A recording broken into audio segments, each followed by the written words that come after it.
Minecraft. Don't play Pokemon Go on my account. And if you do, don't waste Are my you balls. still a woman in Pokemon Go? Yes. Oh. That's woke. You think that's fucked up? I was a black woman for a long time, too. A black woman? Yeah. I think that's very appropriate for you. Yeah. Yeah. I just want to see what it's like. You identify as a black woman? In Pokemon Go, yes. Okay. What if Trevor Loki just goes trades like some of your best Pokemon over to his account really quick during the podcast? Can you do that? He will be fired. Who will he trade it with? Can you do that, His though, own account. technically? You can trade. Like, you could switch everything to another account? Not everything, all your right? You Pokemon? could trade one Pokemon to another Pokemon Go trainer, but you have to be like good friends in the game, which takes time to level up your account, and then it costs a lot of Stardust, which is like your in-game money. If you want to do that trade, so you could do it, and you can only do one trade per day. Damn. So there's a lot of limits to like if you want to engage with that functionality. Could you What's accomplish that within 2 hours? What? Getting all those friend points to be able to trade, No, and then it takes like a month Jesus or Christ, something. What's the goal of continuing to play Pokemon Go? I know. Because like Ash, like the original of the show, he wanted to be the Pokemon master, and he lost for like 20 years, and now he finally got it. 20 years. Why do you play Minecraft or whatever the fuck you play? I don't play anything. But why does someone play Minecraft? That's like, why do I play Kendama? Sometimes I think about that. It's just like, what is the point of me being able to flip it and perfectly land it? At the end of the day, it's like, what is I the get what point? you're saying, no, because Fortnite is no end game of Fortnite, and I used to play that shit like There is. religiously. No, it's not. It's like you win the game, but you want to play the game again. Like, think about Zelda in comparison to Fortnite or Tetris or Kendama or Pokemon Go, where when you play Zelda, you know that there's a set amount of time that you're going to play it, you're going to get to the end of the game, and then maybe if you're really crazy, you'll go back and you'll fuck with more shit. But for the most part, you just play that and then you're done. With something like Fortnite, you just practice forever. You get better and better and better. It's a skill-based thing. It's like you build up your skill. Yeah. You just get hella freaking But good like at it. Like Zelda and shit, like I ain't go back. I mean, you play that it's kind of like going through a movie. You know what I mean? Like you play shit like Zelda because it's kind of like being able to play through a movie. You know what I mean? Like Pokemon firsthand. Go is a collector game for me. Some people like the battling aspect. They like to have the best Pokemon. They like to, be able to take other people on, all that kind of stuff. For me, it's mostly about just collecting and just sort of enjoying the simple fun of just catching some Pokemon and maybe getting a shiny. That's true. What's the difference between getting a shiny and a regular? Remember when Melvin put that guy in a headlock? Yeah. That's what you want to do to me right now? Yeah. Over this. Hey, speaking of this, what is there any more African American movies that you indulge in? I know you didn't finish Drumline. No, I took some time off. Oh wait, I wanted to ask you, what did you think about that movie Old? So he asked me a question, and then you immediately. Oh, sorry. This is bad podcasting here, and because you now have your own podcast, I'm going to be coaching you on bad podcasting. Don't feel bad because he I'll had to take the coach me notes. on plenty of times. Oh, I remember. My advice for podcasting in general, and I love to just sort of muse on this topic, Let me is take my notes out. when someone is, you got to slow it down. Each topic deserves time. Talk about that topic. Talk about it in depth. So if you're talking about Yuri's ass, describe every last pore, every last hair, every ingrown hair. Jesus. Josh, I want to Describe the smell. I want to hey Mr. Feeney for Adam when he does that. Hey, Mr. Feeney? You Mr. Feeney when you do that. Hit me with one. I don't even know where that's from. Do we even have that? People who've never watched a Friday stream don't know about caca. Or my sign. How would I even begin to explain caca? It's a bird noise that we invented when we get too high on the stream because it will kind of wake everybody up. It's like a battle cry. But I think did it start from us saying cucka? I think you started it, right? I think I started most of the dumb shit we do on Fridays. Yeah, because you get high and all of a sudden, like, you think the dumbest shit ever is funny, and it just somehow influences everybody else to just latch on to these weird, like, pasta gang. Pasta gang was lit. You got high as fuck, and then you're eating pasta. Boom. You're talking about pasta gang for and like I have, 2 months. And I have a whole following of pasta gang They're members. still going strong to this day. They still are. Even though he These does not kids are care such about it losers. anymore. You guys are fucking loose. You think those are your like hardcore fans? Those are the Pasta Gang They and really the Gumby are. Squad. Right. Who do you think the meth heads are? Oh, I mean, Meth heads are They bitches. haven't really latched on Fuck to that meth nickname. heads, they're Nobody's bitches. eager to run around being a like. Nobody wants to be a fucking. No, they meth come in head. my chat saying hashtag meth heads. Well, that's because they're just sort of playing along. But they don't look like going. I never know what they're saying. in the Meth chat. heads have beef with Pasta Gang. No. They need to fight to the death. This is like what you were born to do, huh? It's just divide people up, make them go to war. I was gonna say you divided your own audience into Pasta Gang and Gumby Squad. Why not just keep one name? You wanted to join both of them. No, I was the leader of Gumby Squad and I was kicked out for some reason by John. Stop. The people at home don't want to hear you make up the stupid shit. Are we ready for my ad? All right. Go ahead. I would like to mention to the people at home, as long as we're having this extremely based conversation, I want to tell my listeners from across the galaxy, all the way from Australia to Houston, that we have a pube problem. Our friends at Manscaped, they've gotten in touch with us and they want us to kick your pubes to the next planet with the Performance Package 4.0. The orbits in your pants will feel like you're in zero gravity when you use the best tools for the job from the leaders in male grooming. Join the 2 million men worldwide who trust Manscaped and get your rocket ready for takeoff by going to manscaped.com for 20% off and free shipping with that code. No jumper. Just no jumper. All one word. And you'll be able to tap in with the greatest ball shaver in the world, Hey, man. I ain't gonna lie. I had like a little 3-hour window. I went in the bathroom. I got butt ass naked, and I was. Did you really? Because I did that last week too. I swear to God, my and nigga. it was with the Manscaped You razor did that not they gave us. nick your balls. You do not. You used a Manscaped product for this task. For my nuts, and I used it, and I went from my nuts to my legs to my chest. I did everything. That's why we Everything. had all that hair in the bathroom? No, he did this at his home. You'll probably be so fast if you were to swim right now. Oh, that's true. Aerodynamic. Really, we should lube you up and just have you run. No, there you go. You always go too far. And just slide. Or butter him up. Well, anyway, shout out to Manscaped because you can get 20% off and free shipping with code NOJUMPER at manscaped.com. That's 20% off and free shipping with code NOJUMPER. Make sure you get the ball toner. For a clean Trinity and beyond, your space balls will thank you. I'm aware that they were trying to do some sort of outer space thing there. I might have messed some of it. But no, on Wednesday, I went to the Hustler Casino and played on this live stream game, right? I saw Buy that. in for like $3,000, a bunch of other players. You Crazy. play. It was a good time. Why is that crazy? That's a lot of money. Oh, shut up. No, what's crazy is I went to Gardenia. It's Gardena, nigga. I It's know not it's Gardenia. Gardena. Why not?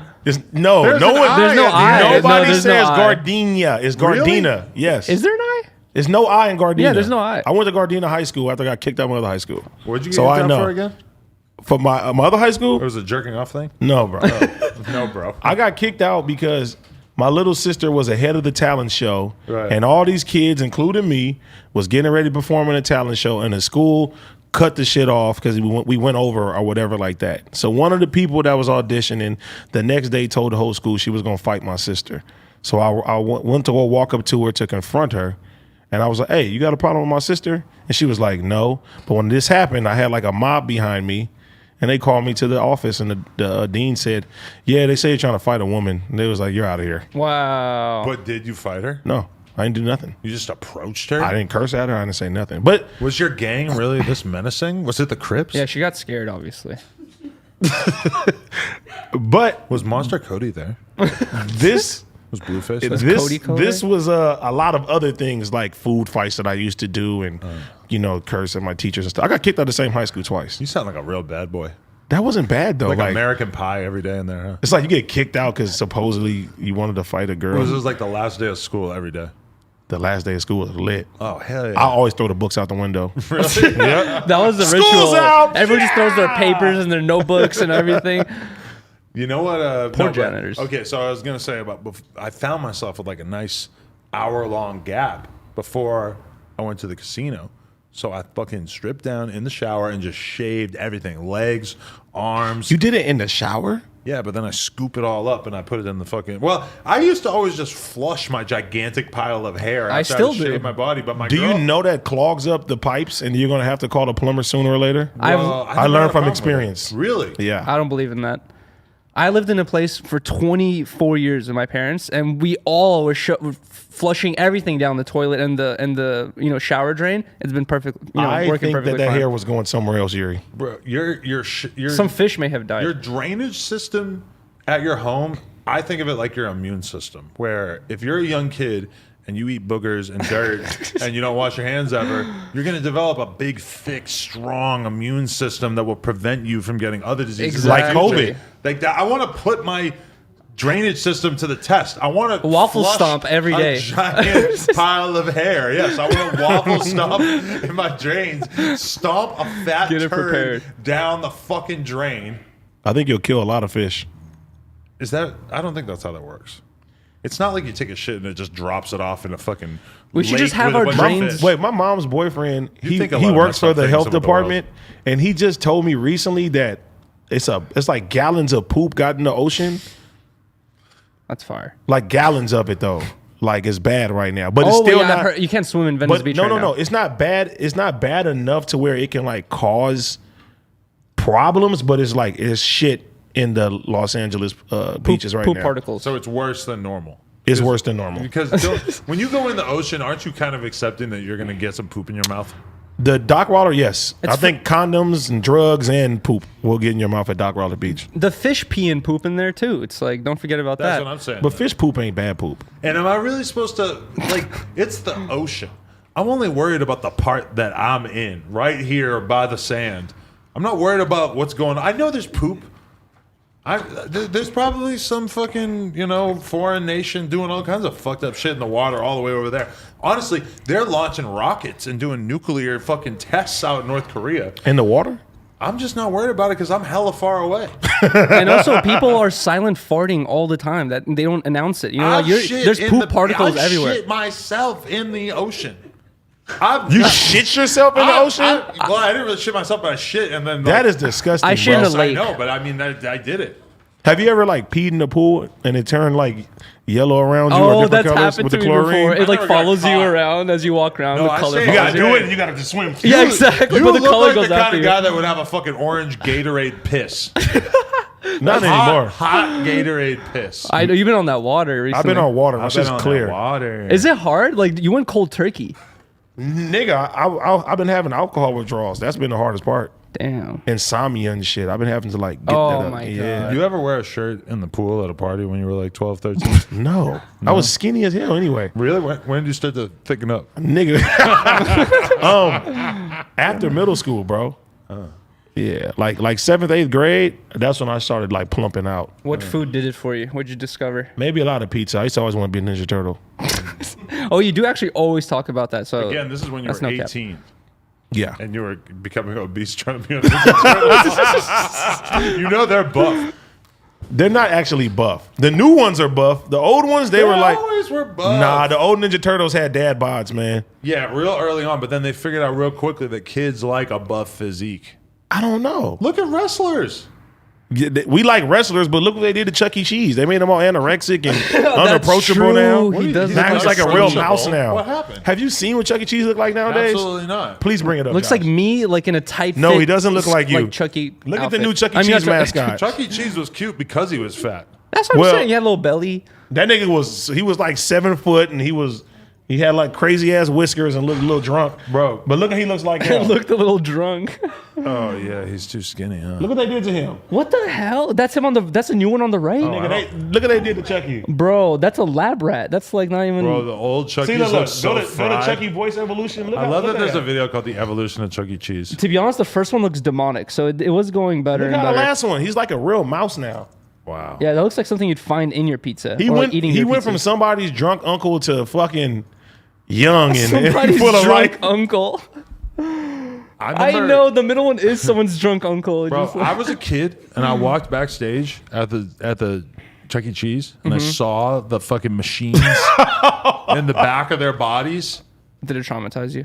I mean, this just was like a look behind the wall that I wasn't expecting at that moment. Like, oh, you're a fucking machine. Ah! I feel like 1 or maybe 2 out of 10 kids enjoy those machines. Like they look scary to most kids. I feel like they're just I they tell look. you what. It's like weird.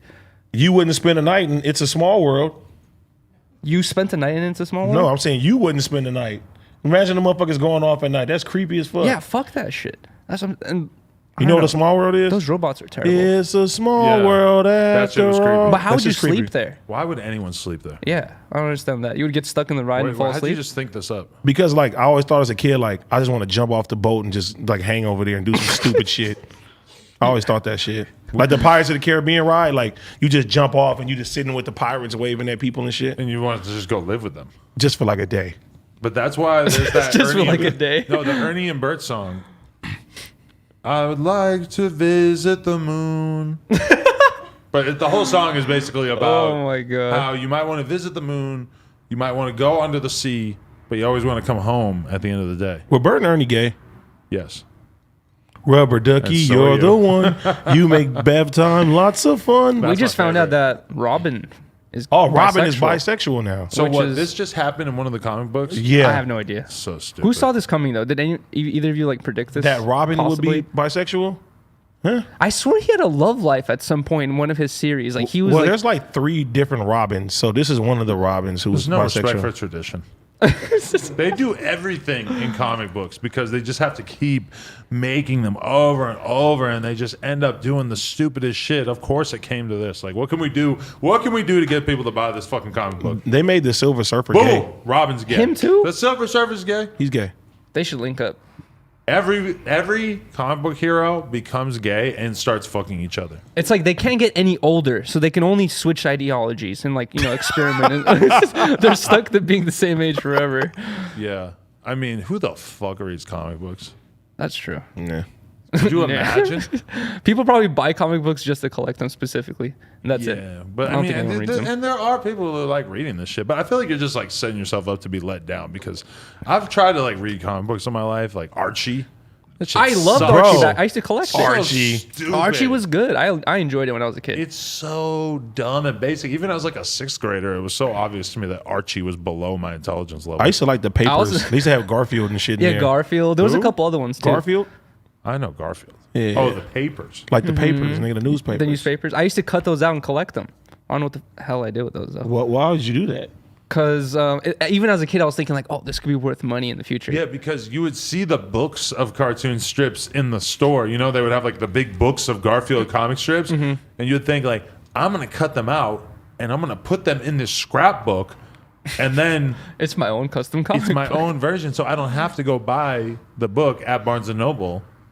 You stupid fucking kid. Who Yeah, thinks that's exactly. such a bad use of your time? Dude, I used to record Simpsons episodes thinking like, oh, I'm never gonna have to Oh, buy me the too. DVDs. I'll have these recordings saved. I don't know what the hell happened to and those then I recordings found out either. that you could get a 6-hour tape, a 6-hour Exactly, VHS for like tape, $10 or and I something. could fit like fucking a million Simpsons episodes on one tape, and I would always be like, boom, like set, ready to record the episode, and then it would be a rerun, and I'd be like, ah! I already have So how this did you one. feel when TiVo came out? rewind the tape. By that point, I was already over TV. When I moved out at like 19, I was just like, I'm not watching fucking TV. I gotta try to fuck girls off MySpace.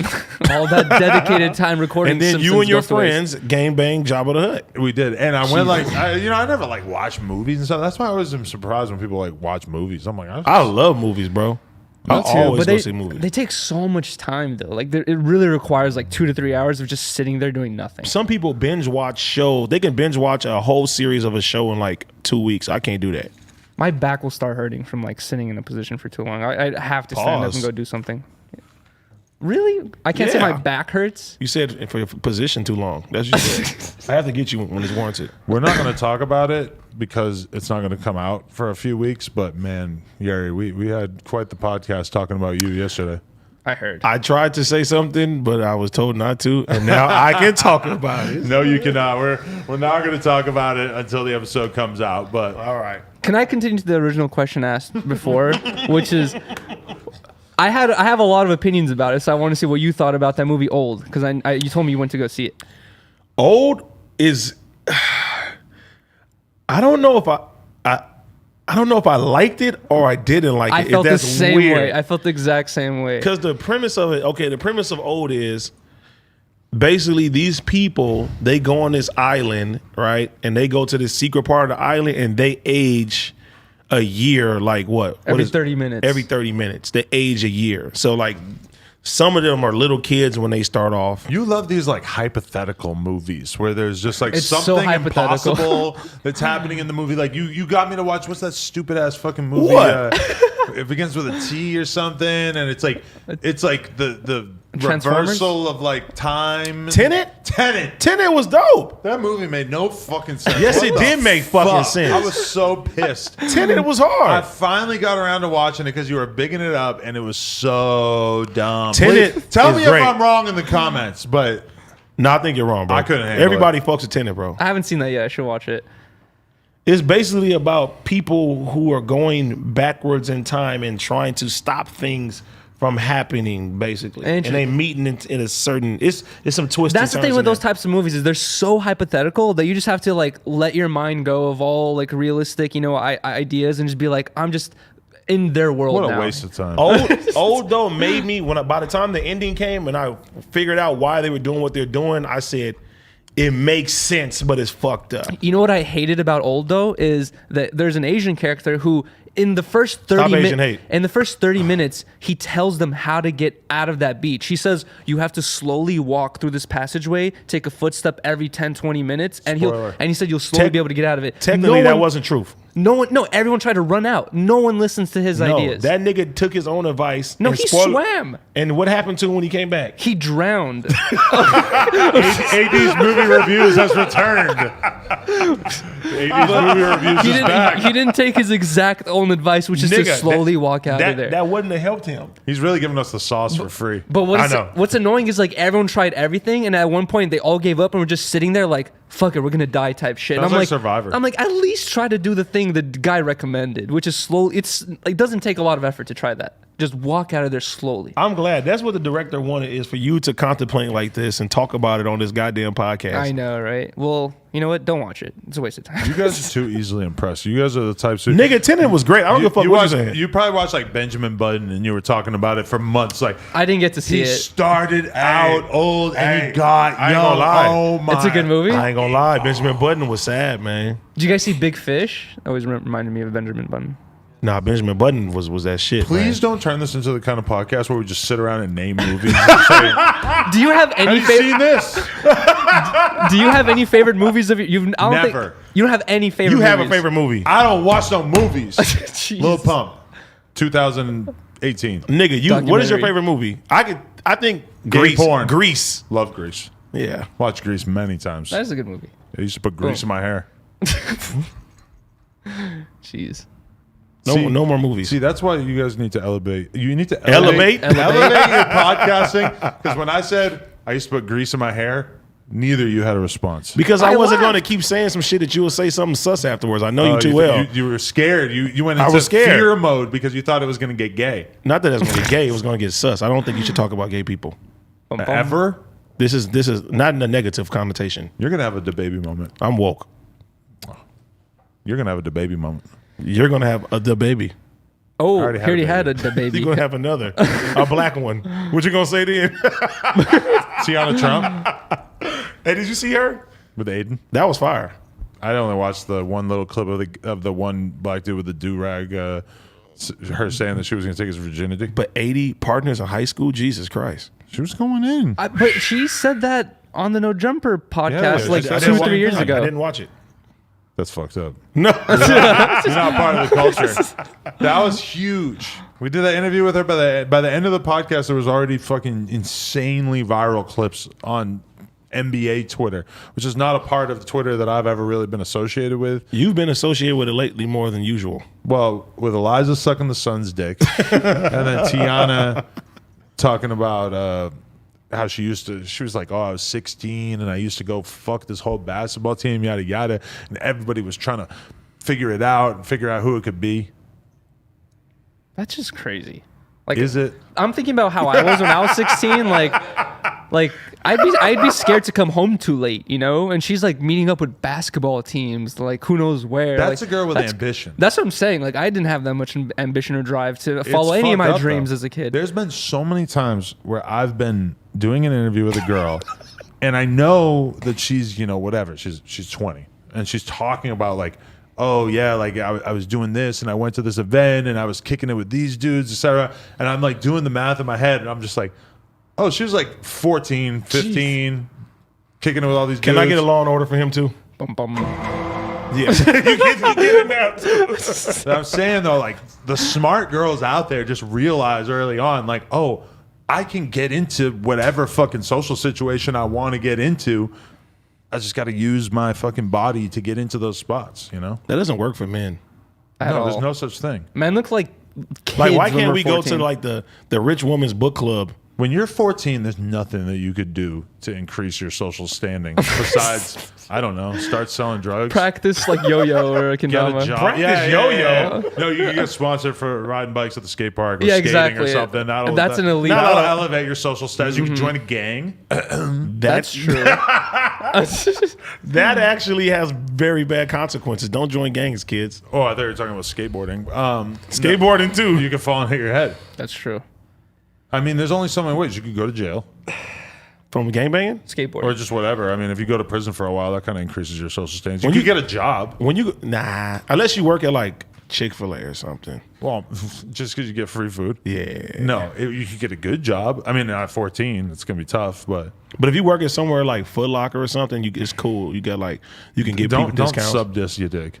And you can't even get too. I wasn't even thinking about your dick. Wow, with the that's Foot Locker crazy. bars. I was not thinking That was about an your unconscious dick. diss. That was uncalled for. Somebody was just asking me if you dig ever resurface, and I said no. He didn't, right? Not that I know of. And we also, I don't know how serious we should be taking the person who told us that they saw him working at Foot Locker. I know. It was a random fan that told me that. And we just been running with that shit the longest now. How long has it been? Like a year? Like almost a year? Something like I mean, that. Jesus. It's I no liked jumper. having him on the socials. Is no jumper that bad that you gotta go work at Foot Locker afterwards? Or you got to just disappear. Because that's the crazy thing. If he is depressed, he's really fucking depressed. That's 'Cause it's a been long fucking year. depression, dude. You know, like you can That's get crazy. You can get depressed for a month, a couple months, whatever, a year, and you disappear. Like, but I get it though, because this is something that you keep seeing happening on the internet. Rap music is really big. So random ass white kids, especially in other countries, like fucking, you probably don't know who Lael Hansen is from Canada, but she became basically what I would say is like, you know, a hip hop YouTuber. She started making YouTube videos, getting millions of views, dressing up like X for Halloween, and you know, talking about different stuff involving different rappers and stuff like this. Blows up, gets hella fucking subscribers and stuff. But then at one point, she just realizes like, oh, I don't actually like care about, like, I don't actually want to be this fucking nerdy ass YouTuber personality, whatever. And that's at least kind of my theory with your dig, is you might have just like realized at one point like, maybe this is just not what I want to do. He became like, the manager. if you're at Foot young Locker. enough, you have time to like be into something. Yeah, and exactly, get out of it, exactly. You know, yeah. like- I thought I was gonna be a skateboarding filmer. That's what I was focusing on for like hella long. But why didn't it work out? Because people don't like you. Well, People no, do like Yuri. to get I like Yuri. to get paid as a skateboarder is difficult. To get paid as a skateboarding filmer is like 2 times more difficult. I would say. It's like, Maybe, but if I was gonna give somebody advice who wanted to make his escape film, I would say you got to just start your own project and just make it dope as fuck, and use that as your like reference to like show other brands. think what of you'd be how many of capable. those are out like that right now because of illegal civ and shit like that. Like how many Exactly. kids have, you know, like there's probably been thousands of videos like that made that we've never even heard of or seen because, you know, it hasn't been promoted and didn't get enough But views. if your shit isn't dope, then That's true. that's the whole point. You got to be able to stand out. What did you want to be when you grew up? A poker player. That didn't come around until I was like 19. Like when you was a little kid, you was like, what do you want to be, Mr. What Graham age though? Mason? Because I had a lot of weird dreams throughout like elementary school. Just throw me one. I mean, I wanted to be like a comic book artist.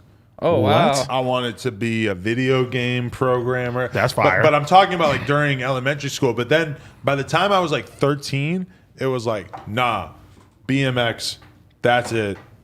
We riding bikes. Maybe a little. I was fucking with music and stuff. Like I was still listening to a lot of rap and listening to a lot of hardcore and punk and shit. But I was really just focused on bike riding primarily. That's fire. That's why I always get like I have like more respect for the dudes that get into like either BMX or skateboarding really heavy and then still also work on like side skills like like DJing or like doing other stuff, because a lot of people that I know, once they get into skateboarding or BMX, like that's it. It's like that's their whole life, And I relate to that, but at the same time, I would really advise anybody who that kind of becomes their life, have other hobbies too. Exactly. Because the reality is that if you're going to try to become a pro BMX or a pro skateboarder, you are going to have, at some point, you're going to have months and months and months where you cannot fucking do what you're trying to do because of injuries and shit. It's just part of the game. Yeah. So like, just have other things that you could work on or that you're passionate about, because your body is like, I've seen so many people where they base their whole life from being a kid on becoming a pro. They finally get sponsored or whatever, and then they like boom, hit their head.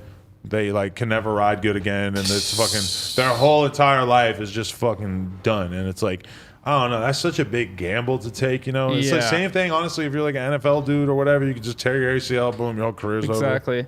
Some boxer, I think like 2 years ago, he was like a really good Mexican boxer, went into a ring, was doing well, got hit in the head a couple times, and then they finished the round, he went home, had like a seizure or something, and then now he's like brain dead, basically. Like, and it's just crazy. It's like, buy Gina views. You're really putting your body at risk for money. Hey, by the way, I just want to throw this out there. Fuck Housephone. Why? Because he's not here. I can't believe he didn't show up. I wonder what happened. He said he was gonna be late though. He did say he was going to be late. He could have just like we not do this came. every week. Yeah, he's been more consistent though lately though. I'll give him that. Way more, bro. Yeah, you gotta give him a little credit for the day. We have a lot to bug him about. But why? Because remember he sent us the photo of him in the. No. Why do I never see him when he sends stuff to the group text? You have him muted. I don't know. He has you muted in the group text? I don't think so. We're friends. Maybe I'll mute T-Rail. You and T-Rail. It's funny as fuck though. So if everybody that's listening right now, T-Rail pisses Adam off. And I like to join in with T-Rail. I wish I could see these conversations. That sounds funny. I have to just bail out of it sometimes. He always has to intervene with me. AD, what is wrong with him? Look at Yuri getting brought White Claws on the show like a fucking king. That's his woman. Yeah. She holds him down. He's being served. I see him as more the server type. I think Riley wears the pants for sure. Really? She's literally wearing pants right now, I think. But I think it's half and half. It's half and half? Yeah, that's what I think it should be. Pants, be shorts? a fucking man, Yuri. What? Just be. You run the show, right? Just be chill, like screaming orders and stuff. You run the fucking show. No, Yuri. I don't. We both live life equally the on each other's podcast terms. happens on your YouTube channel. True. Dun dun dun. But you guys share the revenue though, right? It is shared. You give her a on Trisha bills and Paytas stuff. deal? 51%. 5%. Yeah. You take No. an extra 5% for staff. Who's winning in the fight? You or Riley? I got my money on Riley. Like a fist fight? Yeah. No, with the Riley, of course. I'm not gonna do it. What the hell? You're not really doing that great a job of presenting yourself as a big tough guy. Maybe that's why you felt like you could ask. Well, people know that I'm not a confrontational type of person. Can I say something? Yeah. Fuck y'all. And also, Why? We're What'd we streaming do? Friday Hey, let's go. at noon. See you guys. Or so. Maybe 1. You're probably not going to be there. I don't get a fist bump? Your brother will be there. We're Hey. going to be playing your music. So you guys definitely show up on Friday. We will listen to your tunes. And then also, I just really, really want to encourage everybody at home. Josh, where do they go to subscribe to the newsletter? Go to nojumper.com. Scroll all the way, put us in the corner, and put it up big on the screen. As long as we have their attention, I just really want to ask everybody. This is what happens. You go to No Jumper. Ooh, this is new. NoJumper.com. This is the Kendama drop, by the way. If you want to get the Wyatt Bray Pro Model Kendama, that's on the web store as well. Which is fire. We have the blog up, all kinds of good music on there. But if you scroll down, boom, enter your email, Chad at fucking a dead person's body.com, whatever it might be, submit, boom. We got a nice little digest that comes out once a week. We don't spam you. We don't send you ads. We don't do anything fucked up. We just send you a nice little digest of a bunch of the interviews, the vlogs, a bunch of links, discount codes for merch, shit like that. Boom. It's great. Did you guys switch the music promo thing? Do I have an avatar now? Click on the pink kendama. Best way to stay tapped in. Actually, oh yeah, look at this too. Oh yeah. Wow, I love this. We get to just show them the website. I wanted the for a cartoon second. version of me. Look at this. Buy the Wyatt Bray Pro. Who is mod. Wyatt Bray? Wyatt Bray is a ping. pro kendama player on the No Jumper Kendama team. Who is ridiculously good. Ridiculously good. Wyatt Bray is fucking nasty kendama wise. You guys got to watch his YouTube part on the No Jumper Kendama channel. Exactly. So And sick. please subscribe to the No Jumper Kendama channel while we're at it. Anyway, the thing I forgot to say though is that we are doing a contest for signing up for the newsletter, right? For the people who go to nojumper.com and subscribe to the newsletter, we're going to pick 3 emails at random. Oh. And they're going to get a free kendama and 2 t-shirts in the mail, free of charge. That's fire. So I'm going to be promoting this on my Snapchat and Instagram later too, but that is the contest that we're doing this week. And this actually will happen. This will be announced next week on the podcast, but just throw us your email. We'll send you 1 email a week. And sign up for the Patreon. Let's And go. we will not sell your information to, I don't know, China. Nigerian scam artists. Why has to be Nigerians? That's where they do a lot of the scamming. They actually do. You're so on alert for racism. Duh. Supposed to be. We Woking. need you. He's the Klux Buster. When we wear that jacket, that's AD. Thanks for the jacket. Oh, I know, right? You did take that, huh? I see they got hats now too. Tell them. Damn. We could go pull up on Khalil. Let's do it. Wicked Thoughts. We'll get thoughts. Wicked. That's the Oh, brand name. Wicked Thoughts. I was about to say thoughts. That could be your Thoughts next your door. girl group. Thoughts next door? Have you thought about starting a management group where you manage a bunch of girls? No, I don't think that's a great idea. Why not? Because Wicked Thoughts. Oh, that's crazy. I'm just. I want Yuri to be in my girl group. What the hell? Lead singer. No. Why? Well, We actually, gotta that is woke. demasculate him. We gotta bend this guy over. No. You have to. That's closed-minded to have only a girl group. That's Binary. No, gender is a spectrum. Binary niggas are weird.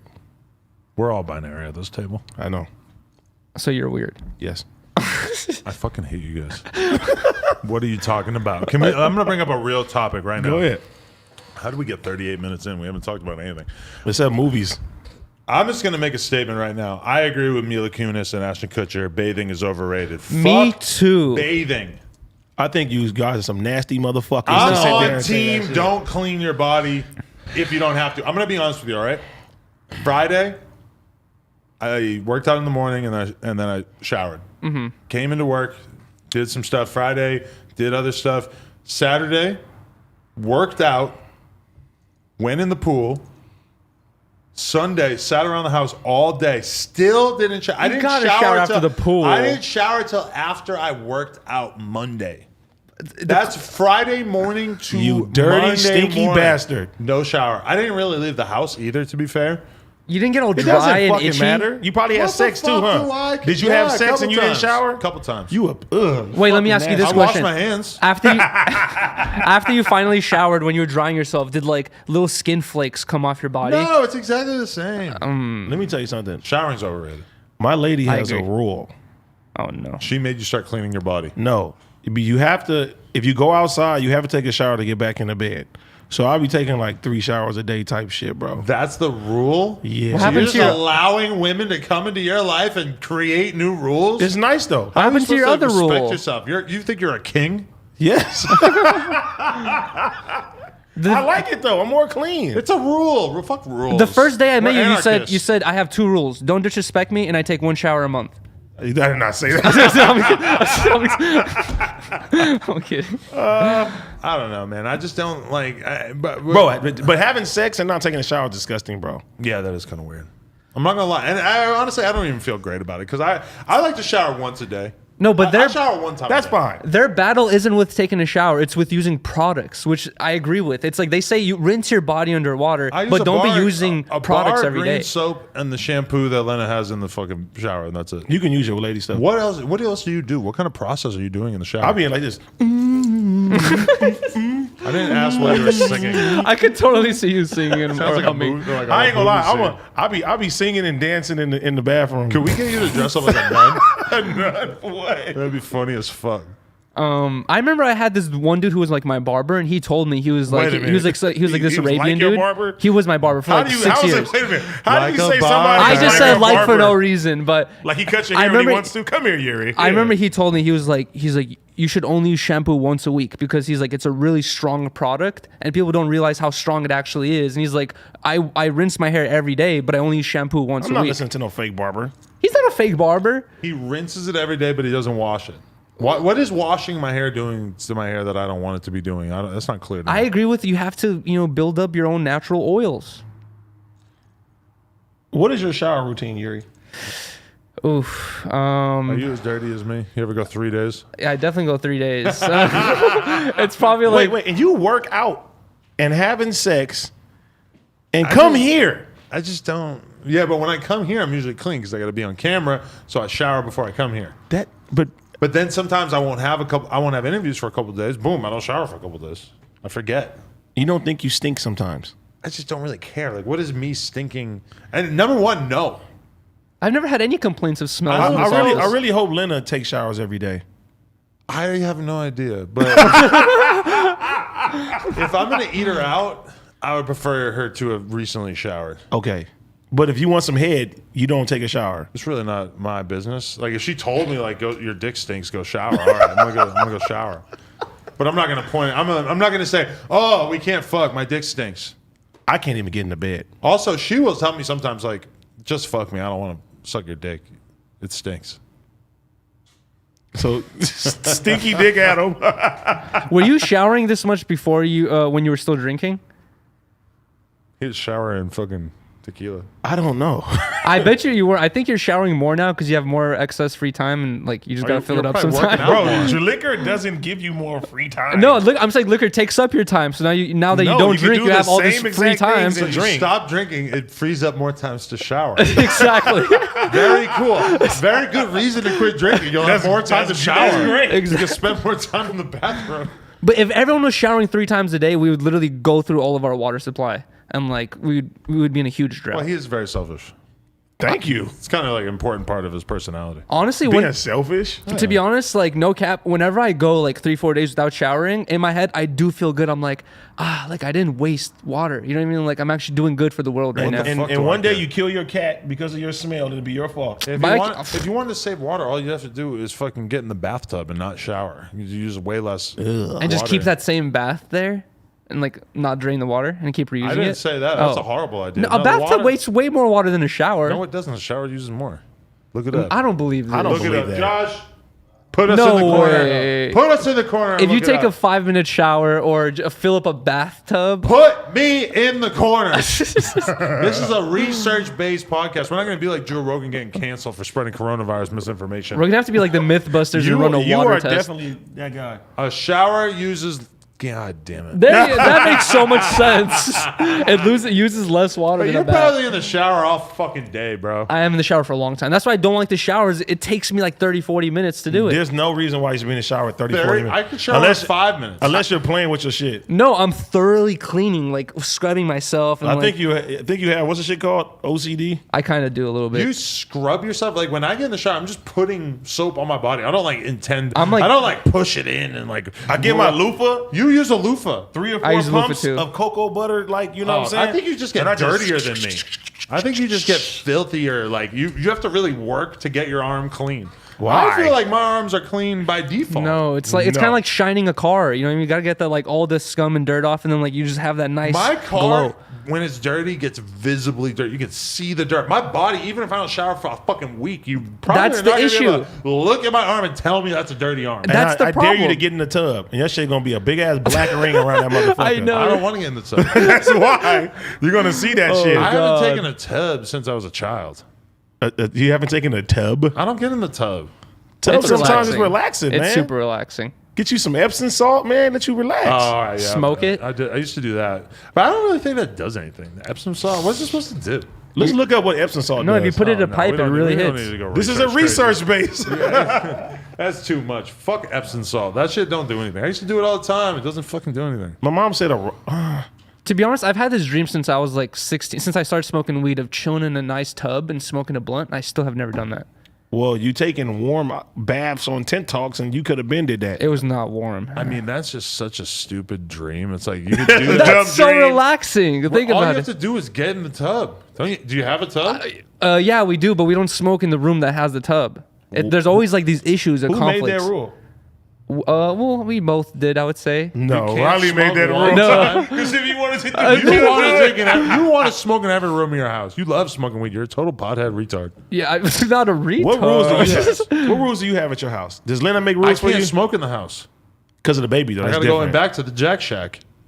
What's another rule? That's different. That's because of the baby. There's another annoying rule now, which is that my shoes, I have to take them and put them in a basket of other shoes because my kid is fucking fried, and my kid comes out and picks up my sandals and my shoes and just wants to eat them and lick them and shit. Kids do that.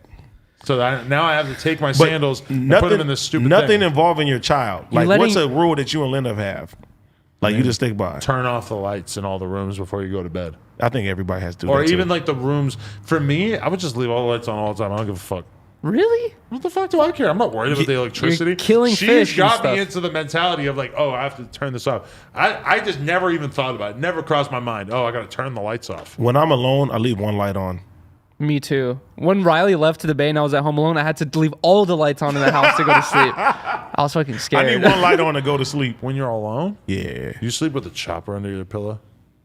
No comment. If I had a chopper, I'd probably shoot it accidentally from anxiety because I was so nervous. Like every sound I heard, I'd be like, oh, what is that? That's why people like you aren't allowed to own guns. Yes. Well, that's not true. I'm allowed, I think. Yeah, well, no, you are. I haven't taken the test or whatever. So, like, what's the longest Riley can leave that you'd like start freaking out?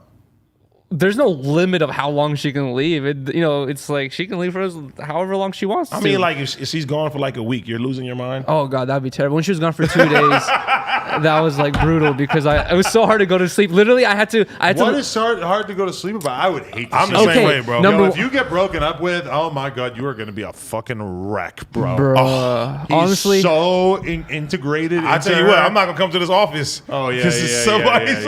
Don't leave him around a gun. I was literally telling Riley, I was like, I feel like hitting up one of my homies and asking them to spend the night with me because I was so scared to go. How would you describe what you're feeling at that moment? Oh shit! Like what is the anxiety and fear? What is the fear? When Riley and I go to sleep at night, we hear little creaks and like footsteps in our hallways and like shit and like. And I have a Ring camera and I'll check and there's nothing in the house, but we'll hear like these sounds. You should get a sound machine. When Riley's there, like I'm like, all right, that's scary, but whatever. But when I'm there by myself, I'm like, Bro, dude. You need to be like Winnie the Pooh, get your shotgun and go see who the fuck's outside. That's what I'm saying. Or why are you like paying attention to the creaks and the noises? Like that would never even occur to me. I wish I could live in the bliss that you live in, Adam. You're not scared of ghosts? No. Are you serious? Tell me, what can ghosts do to you? I want you to spend the night in my house by yourself, and I want to see what you think about it. You're going to be scared. Has this been a problem at like many houses that you've lived in? I'm assuming you just live in like a normal apartment that's not really different in terms of I like ghosts. to think here he's haunted. Apartments are old in LA, though. They're all like 60, 70 years old. And that makes them more likely to have ghosts in them? Yeah, someone's probably died in every single apartment in LA. What would you say if I said ghosts aren't real? I don't know. I would say prove it. I don't need to prove it. It just seems pretty self-evident, to be honest. Can I tell you that I've seen a ghost before? I don't give a fuck about what stupid ass bullshit you're gonna make up. Sit here and tell me you've seen a ghost. Please tell your ghost story. I want to hear this. No, it's like come on, this is funny. You know what's worse than ghost stories? Dream stories, but it's close. Dreams are dumb. Who the fuck cares about dreams? I had a really scary dream the other day too. This was not an invitation for you to talk about your stupid fucking dreams. But I feel the same way. Talking about dreams is kind of like talking about a shroom trip, where it's just like, or no, like, it's fucking not. Listening to someone's like acid trip or like psychedelic trip is so boring because you're like, dude, you fantasized all this stuff. You were melting into the wall. Wow. I have to be so interested in you. Exactly. That's what I'm saying. Exactly. If my mom was telling me about her acid trip, yes, I would listen. If it's just some random person thinking I care about this, like, no, get the fuck away from me before I fucking punch you in the dick. I want you to do an edible. He's off them all day, every day. No, I'm not. I've just been smoking blunts with you guys. Oh, that's true. I'm being a cool, normal bro, just hanging out, eating blunts. Eating blunts. Not showering. Not showering. But now I'm starting to worry that AD's not going to want to come into work if we do get a store again. Why? Because he's like, oh, I don't want to go there. It's Why? too far. Bro, I don't want to do the store. You It's guys 6 said we're miles going to away. do the fucking what's it called? What's wrong with doing another store? I feel like it's a big part of the brand. I like this as being secluded. You feel me? But what if there's a totally separate office area to the store that is completely removed? We're able to record and not think about the craziness going on in the You street gotta outside. scan your then eye that's to get fine. in. It's going to be like that. It's going to That's be fine. fucking very chill. Security, Yeah, that's cool then. blammies. I said, I don't have to bring a blammy then. That's good. No, you got to bring your blammy. All right. 'Cause you We're might all have to bringing our shoot- blammies. You might have to shoot it out with a security guard too for realistic situations. Hey, fuck it. I'm going to ask you, in fact. I'm not going to say that. Do you know that someone else is starting a podcast on No Jumper very soon? Who? Oh, there's a lot I'm of gonna tell news you. I'm hearing today that I I didn't know. know about. Maybe. Bum bum bum. I don't want to announce it just yet, but we do have a person who is going to be starting something that I'm pretty hyped on. Does their name start with a W? No. The WWE. I'm trying to think of who it could be. I'm trying to get Lennon to start a podcast. Hopefully it's Yuri. Humpback Chunk. No. I'm trying to get Lena to start one with all her porn girlies and just do something weekly. That would be cool. But probably not on a jumper on her channel. I feel like every time Lennon's joined a podcast, everyone's always enjoyed it. It was always When she a comes good on one. here because they want to Yeah. see behind the curtain. What Oh, it's like that's true. What it's like to be with this Behind beast, the scenes. the beast of a man. You're not a beast. No? You a dirty beast. I'm a filthy motherfucker. You're a filthy man. That's how I'm living. I think that's good for you to get back on that topic, to not shower, to be honest. It's No, a waste bro. of time. That's dumb. Wait, People you are- save time and it's good for you. Think about this. It's not healthy. And you save money. Think of this. For all of recorded human history up until maybe, 30, 40, 50 years ago, Exactly. people would be lucky to shower like once a day. Nigga, they would go in the lake and pour the shit over. My relatives Probably in not. Russia You think shower they were once doing a week. that every day? Why would you do that every day? What a waste of time. How long And also, is- you're assuming that everybody's grown up in like a fucking indigenous village right by a lake. This is not the average person's I know existence. exactly. Not everyone has a lake. Wait, Many people were still having to shower with water that I came want to from know when soap was invented. How long has soap been out for? Stay on topic. That's on topic. You're hypocritical. How? Because I'm just telling you, I guess it's not hypocritical at all. Exactly. But I'm just saying that like the expectation that it's normal for people to shower multiple times per day, I just don't understand it. Also, Yeah, it's unreasonable. people need more hobbies. That's like a whole. When was soap invented? 2800 BC. So everybody's But should why have do been. we even have to look that up? Of course, it was a long time ago. But I'm also, Soap. But you're saying that people weren't showering. So if soap was made, what's the use of soap? But you think that they were showering with soap every day? I promise you that back in the day, they did not have enough soap What was soap for? to shower and bathe with. But probably So mostly in to bathe. 2800 BC, they've been showering and bathing. that's you when the think- soap scam started. But you realize what we're talking about is the difference between showering every day versus showering maybe every couple days. I think that some people would shower every day. If I didn't have to go into I work, wouldn't. if I was just like chilling, hanging out with the homies, You don't get you like me personally. If I don't shower, I feel like, especially like in between like the nut area and shit, bro. It be smelling like cheese and shit. It be all sticky. from like a day or two, what is wrong with your genitalia? You Well, gotta well, shave. then again, that only really happens when you shave. So if you get a manscape and you have chafing and stuff like that, that can Chafing. happen. No, it happens. Chafing. It happens when you don't shave. If it's clean down there, it doesn't No, really smell. nigga, when you have no hair and your skin hits each other and rubs together and your balls is going Oh, back and bruh. forth. Yeah. That happened to my butt the other day at Universal. When I came home from work, from Universal, I was like, it hurts to walk, dude, because Because you shaved your my ass? butt cheeks were like scraping against each other the Oh, that's a whole terrible day, feeling. and then, like it felt like I had blisters. I was like, oh, dude, it's the worst shit. What can you do like to prevent it though? Did Riley Nothing. have any sort of like home remedies for you? Does she have any creams to apply to your chafed butt? I don't think Unfortunately, Riley no. is caring for his butt. She doesn't come with remedies? What kind of Unfortunately. woman is she? I didn't ask her for any butt remedies. You Maybe should have. Well, she got to earn her keep one way or another. I try. I think Whoa. I try to keep What? it to myself. You lost your mind, Adam, this time. Misogynist? That's not misogynistic. You said misogyny on the news.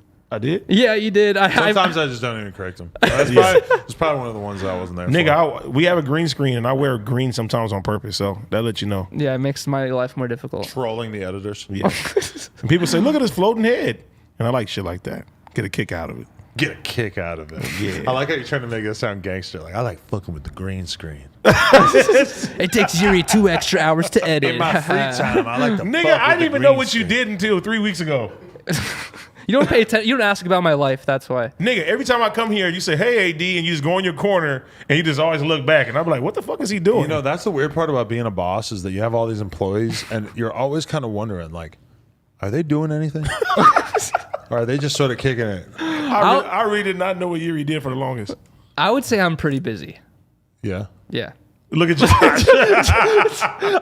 Josh is offended. Can I by get that. a not the mama? He's like, I'm more busy than you, so shut up. But the thing is, like, I got that vibe shooting at me from across the room. It's like my job extends throughout all 24/7. To be honest, it's like, you know, even like I could be editing stuff at midnight tonight that we need done tomorrow, which I will be. It's like, you know, I don't the know about that one. MP3s and stuff. I am like the MP3s for your show, for No Jumper show. That all has to be done afterwards. I don't get home till 10. You know, it's The just like MP3s on my show? yeah. Oh, for streaming, SoundCloud, iTunes. I didn't know he was all on that there. shit. So it's like Spotify.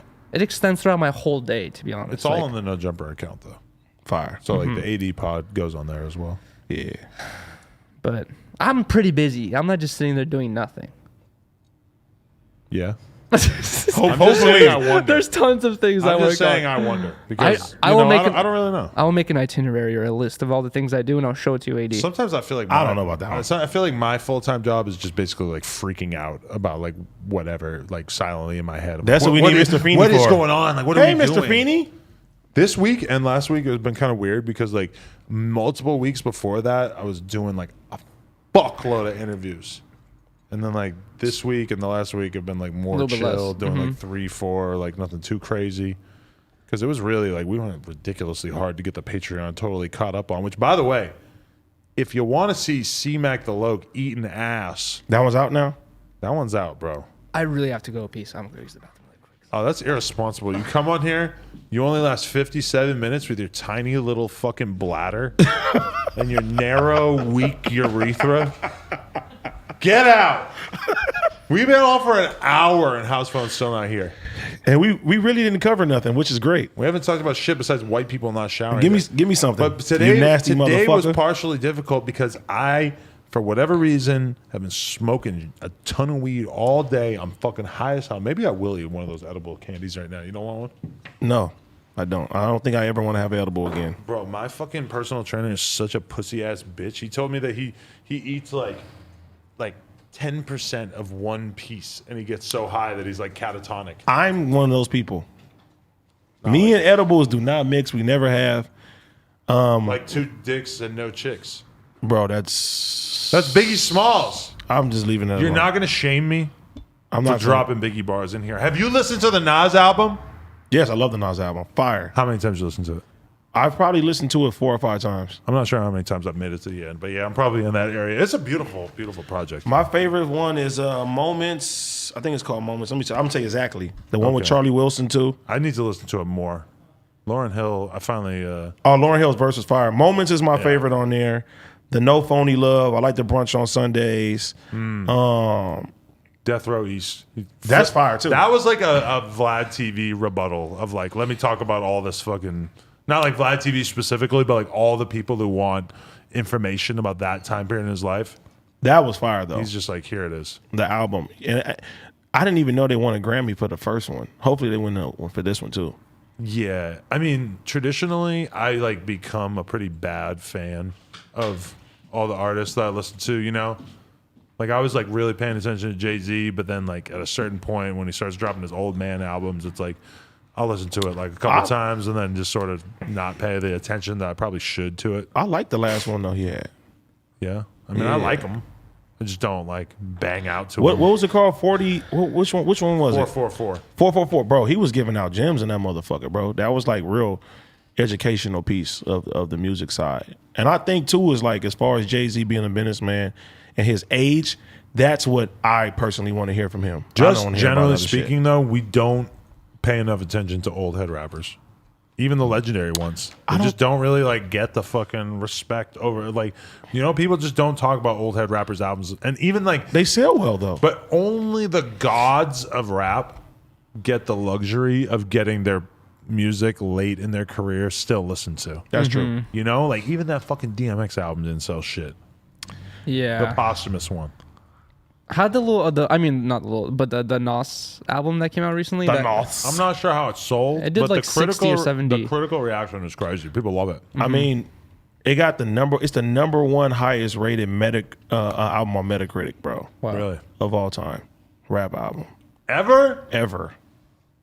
How the fuck did that happen? That's crazy. Yeah, they said it happened in 3 days, too. One thing I really like about this album, I feel like Nas is really like sort of like playing with some of the newer sounds and like flows, and like he's just like not rapping like an old head, but he's still rapping like so well and so technically, and it's just like, I don't know, he just seems so in the zone in a way that you just don't expect a guy that late in his career to be in. Like it feels very important, and it really made me want to just like revisit all of the latter Nas albums, because honestly, I fucking obsessively listened to his entire catalog up till the album. Nigger. I think, yes, but it was called the N-word, right? That's what I just said. Or did that just have no title? Did he not even actually put it out? But that was around the time that I like kind of tuned out and stopped really like listening to every Nas album a bunch of times, and this one just made me kind of want to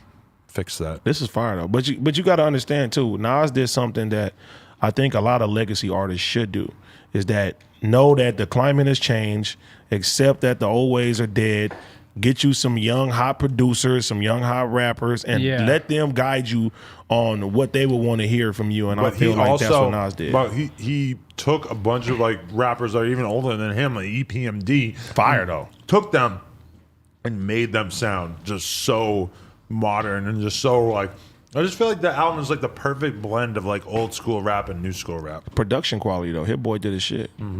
Like he killed that shit and it was perfect. Lovely. I'm gonna listen to it on the way home. Bro, fire. It's a haven't joy listened when to you it yet. really find an album that you love that much that you want to just listen to it over and over and over and just keep uncovering the little things that this dude's saying. It's a beautiful thing. Fire. Where's my fucking Nas interview? I know. That would be legendary. fire. That'd be Can you so imagine? sick. Speaking of interviews. Who was your favorite interview you done so far though? Like of all time? Boonk. Boom I Gang? don't fucking know. Speaking John of Cabana? interviews, you had a pretty legendary phone call recently. Greedo. Oh. We tapped in. His mom. Finally, our schedules aligned properly. She got me on the phone with him. Got a That's whole so crazy. update. That video is going to be dropping soon. I'm having him subtitle the whole thing so that people don't have to like try to understand every single word that he's saying in the fucking phone call, because it's maybe not the best. Speaking of him, he DM'd me too. Yeah. Yeah, he said he had like a dream about me or something like that. He was thinking about me, and I was like, man, me and him just started talking about like mental health and shit like that. We was helping each other. That's You got crazy. dudes in prison dreaming about you. No, I don't think he said dream. I think he said he was thinking about me or something like that. But that's my guy though, man. I knew him since I was like 14, 15. That's I should have crazy. asked Free him, to real. I should have asked him how he feels about the Lil Nas X video with all the dudes dancing and naked in the jail. Oh, I know, right? You know what's crazy about the Lil Nas X I wonder if song? he's seen that. Do you think they play that in the prison No. in Texas? But that song, bro, I ain't gonna lie, is very I listen, bro. I keep hearing that shit in my fucking head, bro. I'm gonna keep it honest. Really? Yeah, the song is dope. Haven't even heard it yet. You're fucking. It's very fried. catchy. I already can't remember it though, to be totally honest. I'm sure it's great. And Kanye made the fucking beat too. It's crazy.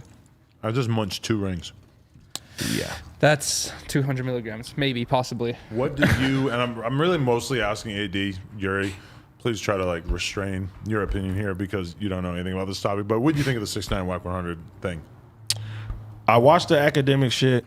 For one, I'm gonna say this: it was very, very, very entertaining, and That's a given. That's a given. But Wack, he brought up something that a lot of people don't like to talk about, and you know, I could be a hypocrite right now and say, "Oh yeah, this is true. Fuck all this and all that." But no, the truth of the matter is, Wack said there's a lot of niggas who got snitches in their hoods, and I talk about this shit all the time. Basically, is that you can pay to play now and gain culture. They ain't supposed to be like that, but you know, if a nigga got a bag, he can have paperwork and niggas will look the other way.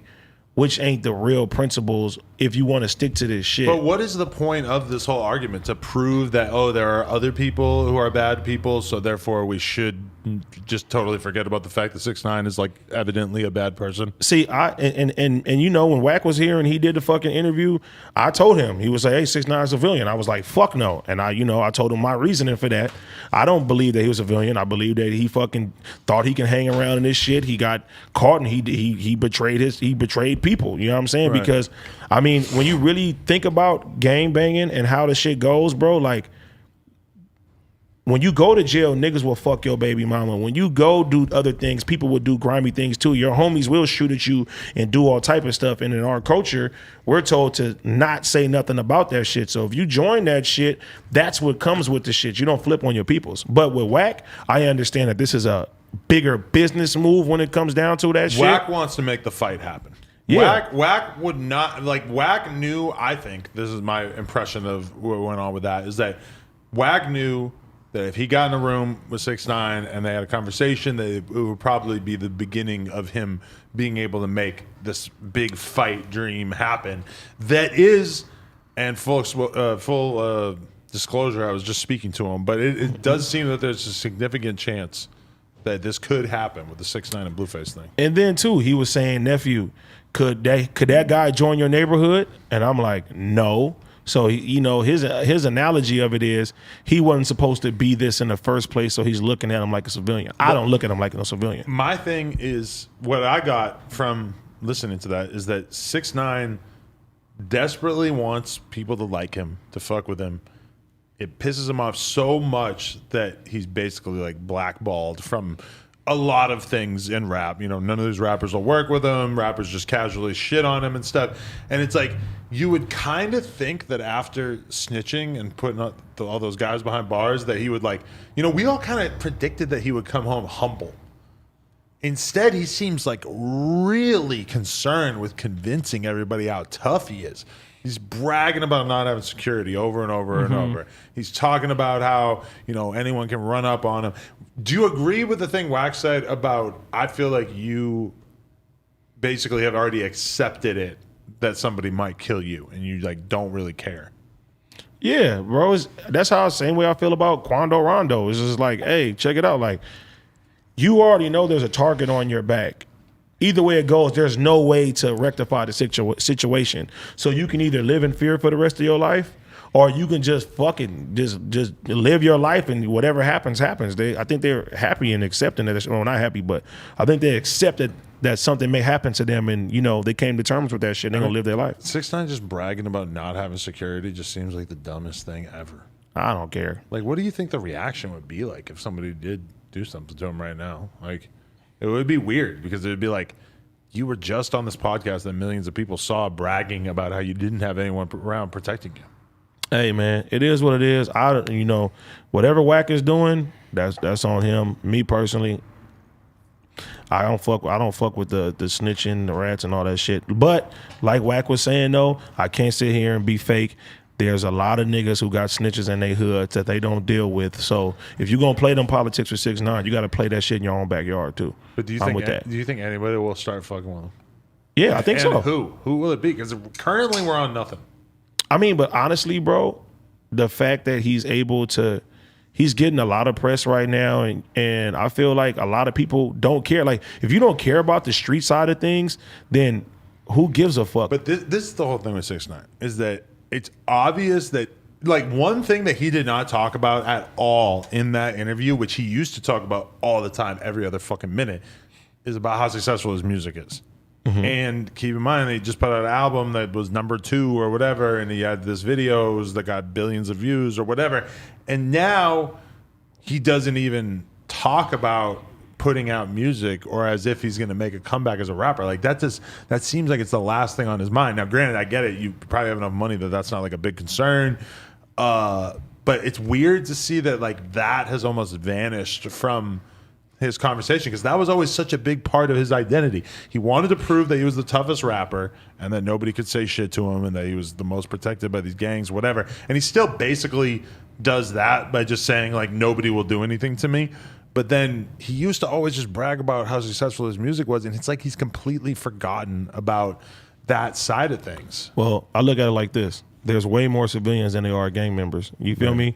If you're a civilian, just like I said, when people ask me how they felt about him being on Fresh and Fit, I said Fresh and Fit are supposed to interview him. But he wasn't on Fresh and Fit. Well, no, but that's what people were saying, though, because before the interview came out, they used their space. But even like I told you, if you didn't talk too much bad shit about the nigga, I wouldn't care that you did an interview with the nigga because you're a fucking civilian. You feel me? Right. I mean, unless you want to be something else, but yeah, you're a fucking civilian, bro. So you're not supposed to hop into street politics. Now, I couldn't have a nigga on my show because I stand for something. People look at me in a certain type of light.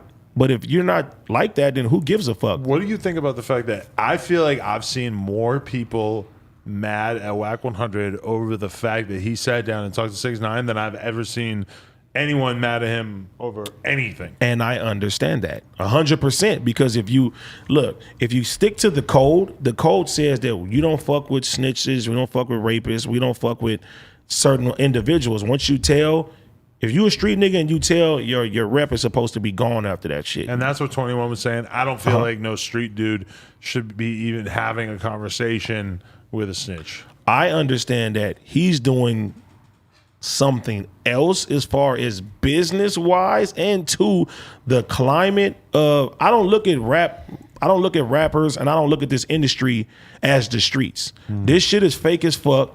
You feel me? And anytime that rappers try to put real street shit in this industry, it always goes fucking bad. It always goes left and shit like that. So you can't apply those principles when it comes down to entertainment. And I think what Wack is saying is that he never looked at 6ix9ine as a gang member to begin with, so he doesn't have a problem with talking to a civilian. I don't understand how you could like join a gang, carry red rags in your video, be claiming that you're in a gang. You've got a bunch of dudes who verifiably are in a gang, saying that you're in a gang, and then sending hits, doing all type of shit. And then it's like, no, he wasn't really in a gang. He snitched, but he wasn't really in a gang. It's like, you were in the gang. You were a part of all these shoots. Like, the most basic definition of a gang member is like somebody who, is part of a criminal organization that is meant to make money. And see, clearly that's what he was part of, even if he soon after swore off of it or relinquished his title. And the logistics of it, I think, makes people sympathetic for him. They be like, oh, man, nigga fucked your baby mama. Oh, nigga did this too. They try to kidnap you. He just tries to add context anytime he has a microphone in front of him to make people understand that they would do it. But that's the whole thing about people snitching is like, you don't think that Bobby Shmurda probably had all kinds of shit in front of him that made him feel like, oh, maybe I should do it. He still didn't do it. Yeah, because he stands for something. Nobody said that not snitching was going to be easy. No. I mean... don't join the life if you're going to tell on somebody. To me, it's so obvious that he's going to do this sort of pivot, right? Like there's like a thing that you can do. Jake Paul pulled it off.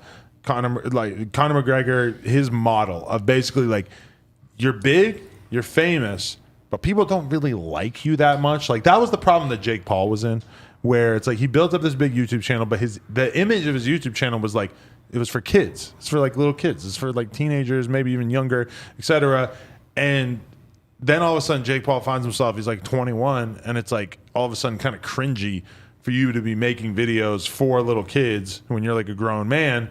So what's he do? He takes the fact that people hate him and he becomes a fucking Conor McGregor, Floyd Mayweather style boxer where he really like embraces the fact that people hate him. He starts saying as many outlandish things as possible. He starts calling out every fucking fighter. And then meanwhile, he actually gets pretty good, it would seem, at fighting. But to me, it kind of seems like 6ix9ine is going to go in that direction because he's famous as fuck, but people don't really want to hear him rap. I couldn't really see him being in like a movie. See, I disagree. I feel like the people love 6ix9ine and the industry people in the industry don't like him. So it makes it seem that way. Because if you ever look at the comments, it's all these fucking kids championing him. But and granted, his music did sell like not terrible. Like if we were judging him based on like the standards that we judge other rappers and he sold what, like 30K in the first week or some shit. I mean, that's okay. Like that's fine. But he is not willing to accept himself just being another rapper who's getting like okay amounts of views or whatever. He's just not willing to sort of put himself into that slot and just be this sort of mediocre rapper. He wants to be accepted and be capable of being considered one of the biggest rappers in the world, and it makes him so fucking mad that nobody thinks he can do that. But nobody regards him that way now. We got to be 100 if we're gonna be 100 on all accords. If you're blackballed from playlists, that's going to take a big amount of your sales away too. And so that's probably part of why he's like not dropping music is because he knows he's not going to get that kind of support. Yeah, because listen, that last project didn't do like impressive numbers on the album. Like obviously his YouTube videos, however it happens, they get mad millions of views. If he puts out another project, it's gonna do worse than that one. I don't know. So he can't do it. It can't unless he actually manages to make a lot of music that people really want to listen to. His next album, the first album out of prison did well because yes, like somebody like me wants to hear what you have to say out of prison, so we're gonna listen to it. That makes sense. The next one has to do worse. So if the last one did like 30K or whatever, this one's gonna do 20K. Unless you manage to make it fucking huge. And as a rapper, how do you make an album huge? Well, typically one of the main ways that people do it is that they fucking embrace just working with a ton of different artists.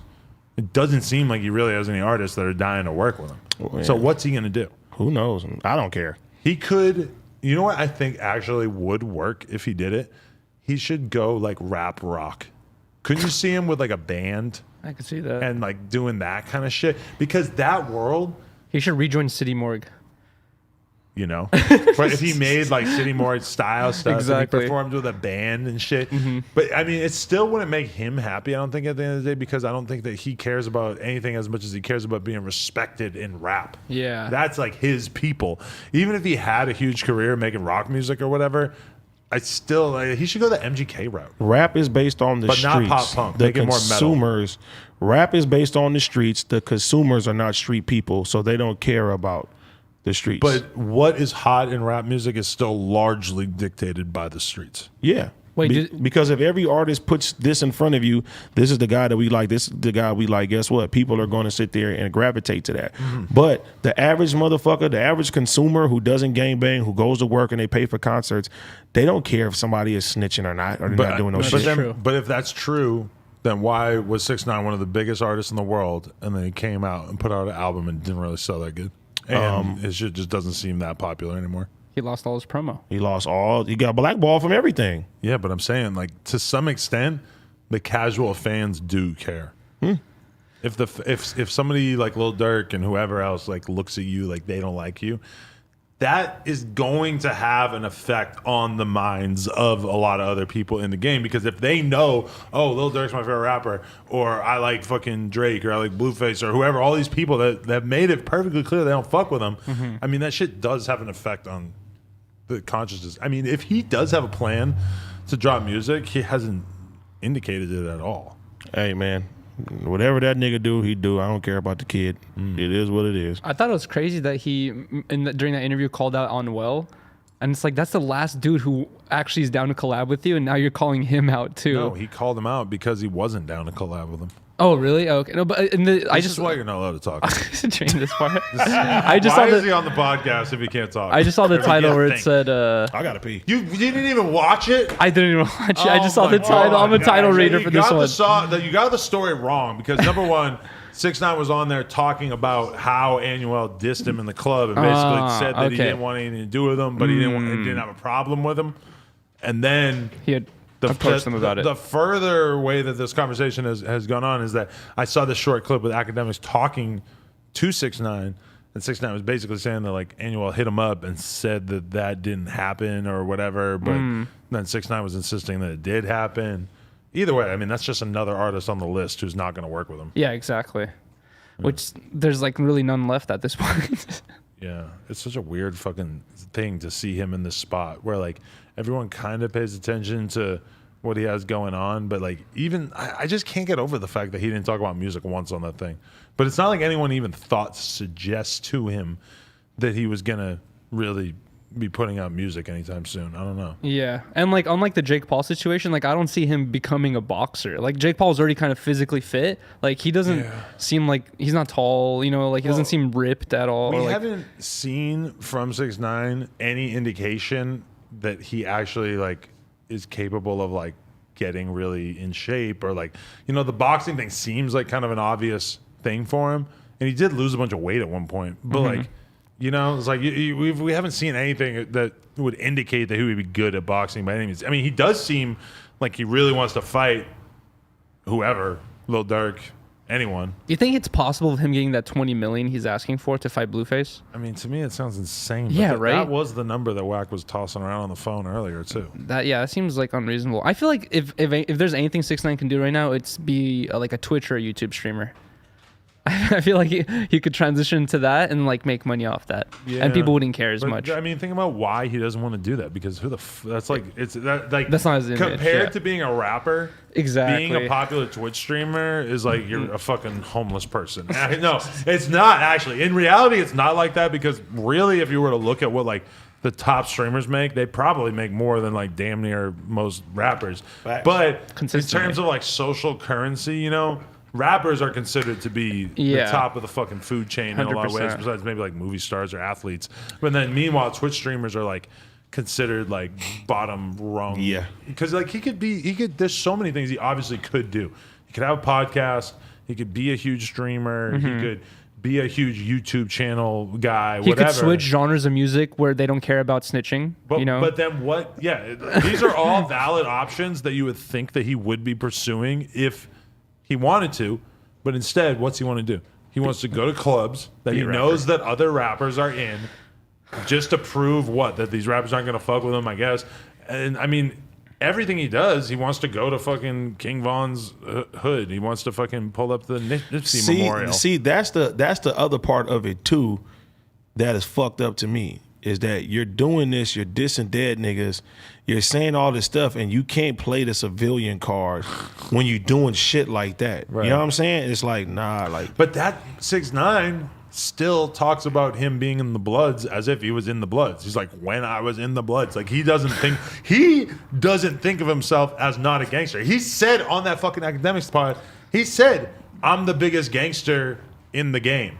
And then when they're like, why? He said because he takes care of his peoples, and that's gangster to him. What the fuck is wrong? Why do people say this?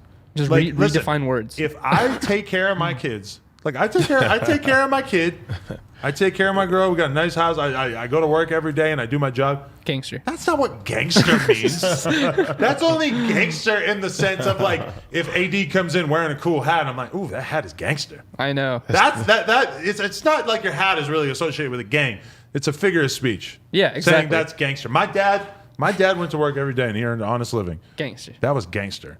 But that doesn't mean he's a gangster. Like, why are we so easily fooled?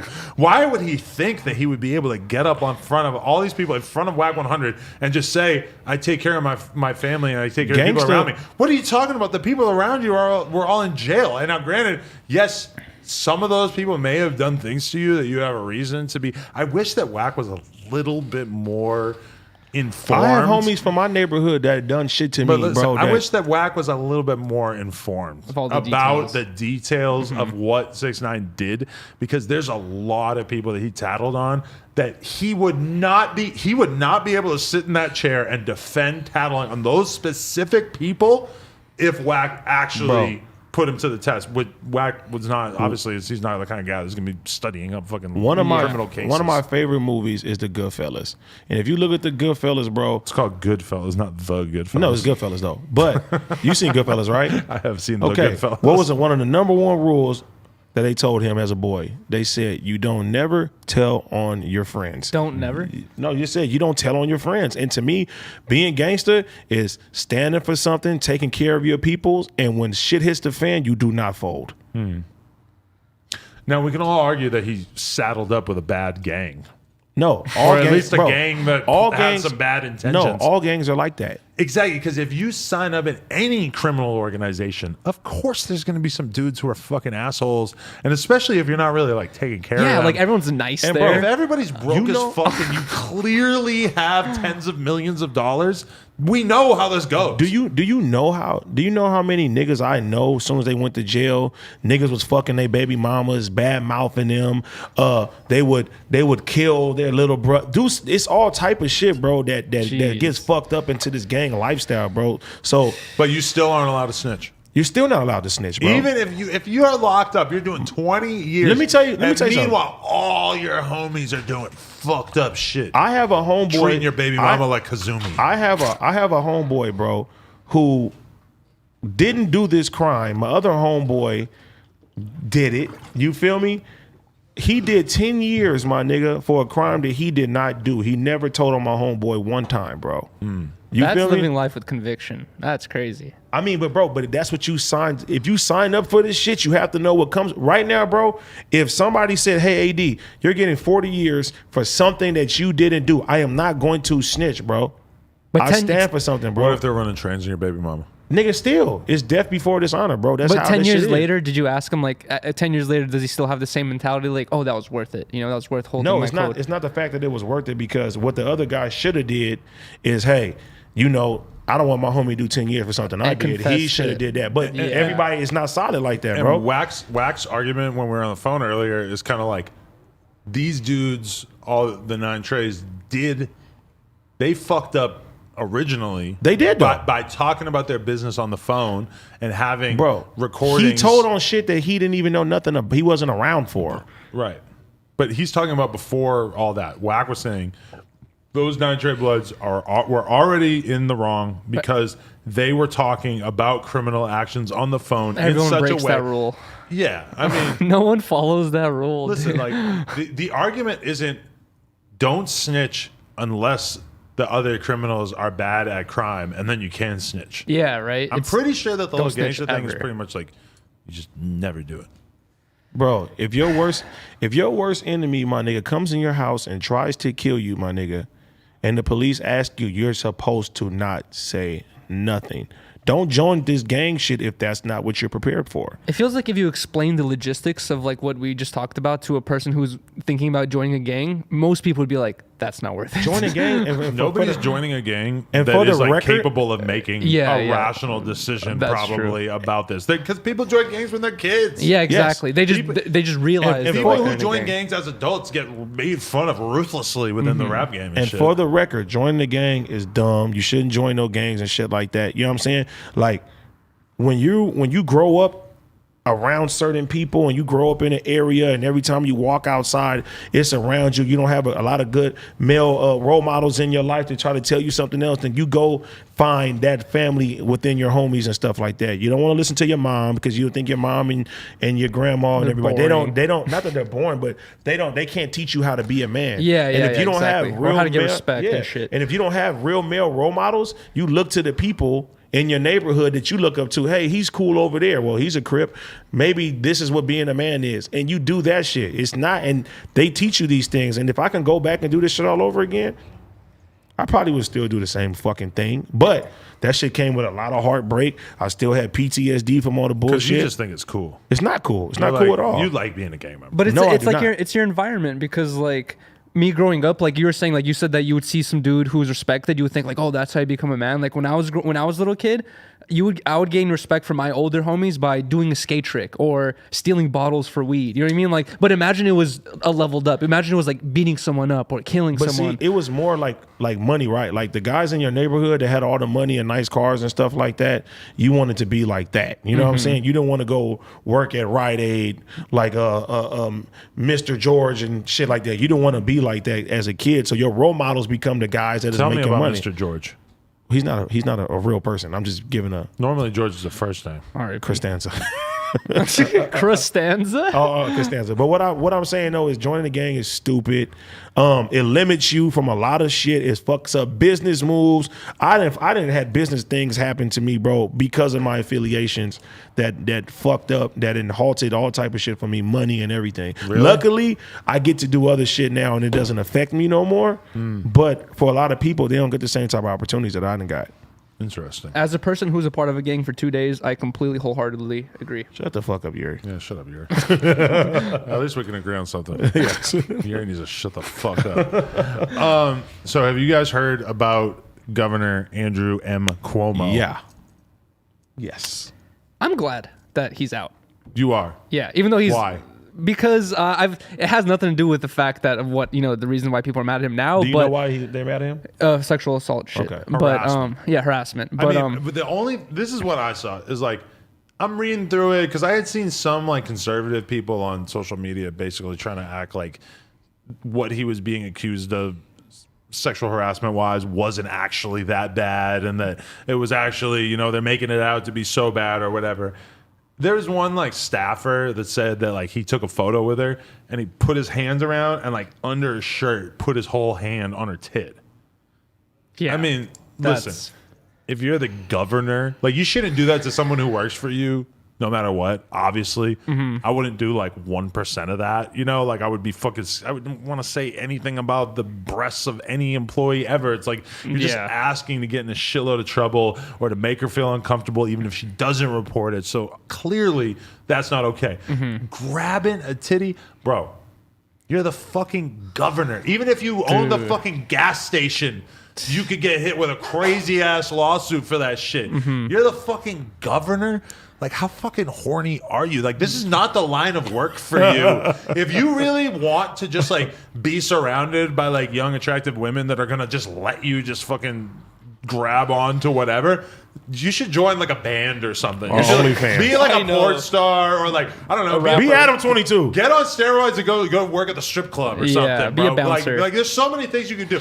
These are like, think about what a staffer for a Democratic governor is going to be like fresh out of fucking college or whatever. They're like early 20s or whatever. They're the most on Twitter people on fucking earth. You really thought you were just going to be grabbing pussies and boobs and shit and that they weren't going to fucking gang up and tattle on you? I'm not surprised. Are you like, serious? The one viral clip I saw of him before this whole news came out was like of him talking to someone when COVID just became a thing, and he was like a part of some like news conference where some lady was basically saying that she can't find a job, and she's like, I lost my job because of COVID, and then he basically said like, it's your fault. He's like, go find an essential worker job. He's like, it's your fault that you're not finding an essential worker job. And he's basically saying that everyone that's unemployed during COVID, it's your fault for not having an essential worker job. And like, he said it in such a blunt, dumb way where when I heard this news, I was like, I am not surprised to see this news come out. Touching boobs. That's bad, bro. It was multiple people too, right? It was not just one. You know what I will say? Can I get a detective? Can I get a... I think it's Thank you. I think it's like 11 women or some shit like that. Jesus But Christ. you know what? This is the weird asymmetry of this whole thing, though, is that when a Republican gets accused of doing a bunch of crazy ass shit like this, they all just say, fuck you. We don't buy it. He's a great guy. A Democrat? If it's a Democrat, Up the they're river, in a nigga. fucking hurry to get you out of here. I mean, there are these accusations have been floating around for a while. He really managed to like slip away from having to resign early, like for quite some time. Wow. Like he really, like it's been like weeks and weeks and weeks, and then they finally finished that investigation, and it just made him look guilty as fuck. So he finally withdrew after being like basically forced to. But I mean, he did hold out for an impressive ass amount of time. To be fair.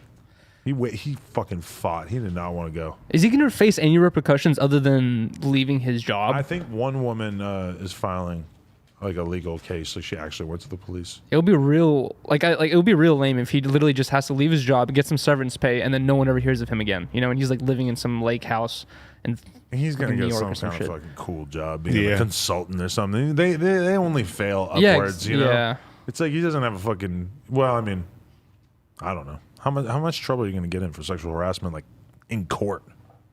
And they got to prove it, too. Yeah, they got to prove it. There's like, a picture you said of, so picture. Him grabbing the boob. yeah. Whoa.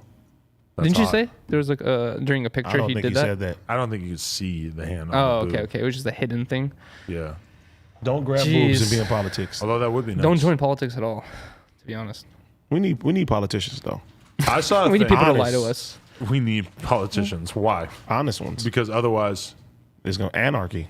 Who You- will lie? you know what I It's keep- anarchy right now, to be honest. It actually is. no, it's not. What's your fucking definition of anarchy? If this is anarchy, No, if it's anarchy, this would be. Have you been keeping up with what's going on? Historically low crime rates. No. Yeah, Yes. historically Really? low crime There's rates. been a spike in crime recently, but I mean, for the most part, Have you crime- seen what's been going on in Chinatown and the Bay Area? Nigga, there's not anarchy though. Anarchy is like when you Dude. see the movies Yeah. and people are revolting and smashing when, shit up. When you talk about Chinatown, the Bay Area, it's like People are getting mugged midday I every agree, day. That's it's not fucked up. anarchy. But yeah, I mean, That's more people pretty than crazy. average getting mugged is bad. Like, you know, there's been like, you know, 8 like elderly Asian people who've like got randomly attacked in the Bay Area and stuff. But I mean, anarchy like that's a spike. It's like it's still like, you know, it's not even double digits people. That's like one thing. I was talking about this with my fucking Iranian personal trainer this morning, who I always reference. You always call him a bitch ass person too. He would never come on here because he doesn't stay up this late. Does he even watch this shit and you just talk shit about him? Goes to sleep at 5 Because p.m. I think he'll resign. He does. He goes to bed super early because he wakes up at like fucking. Nigga, you go to bed early too. He wakes up like 3 in the morning. He goes to bed like 9. That doesn't make sense. All the time you're saving going to sleep, you're wasting like in other parts. Like it doesn't make sense. You might as well Well, just he be a wakes normal up person. early because his job starts early. People want to work out at like 4 or 5 in the morning. Jesus Christ, that sounds terrible. So he has to go to bed super fucking early. I can't imagine. I can't get myself to go to bed before midnight. Yeah, me neither. Maybe 11. I need like 2 a.m. If I'm really exhausted, I'll go to bed at like 11. Anyway, we were talking this morning, and he said, he's like, you know, it's so crazy to me, like, America compared to like where I used to live in Iran, he's like, it's so not racist. It's so open-minded to women. It's so like open-minded to homosexuals.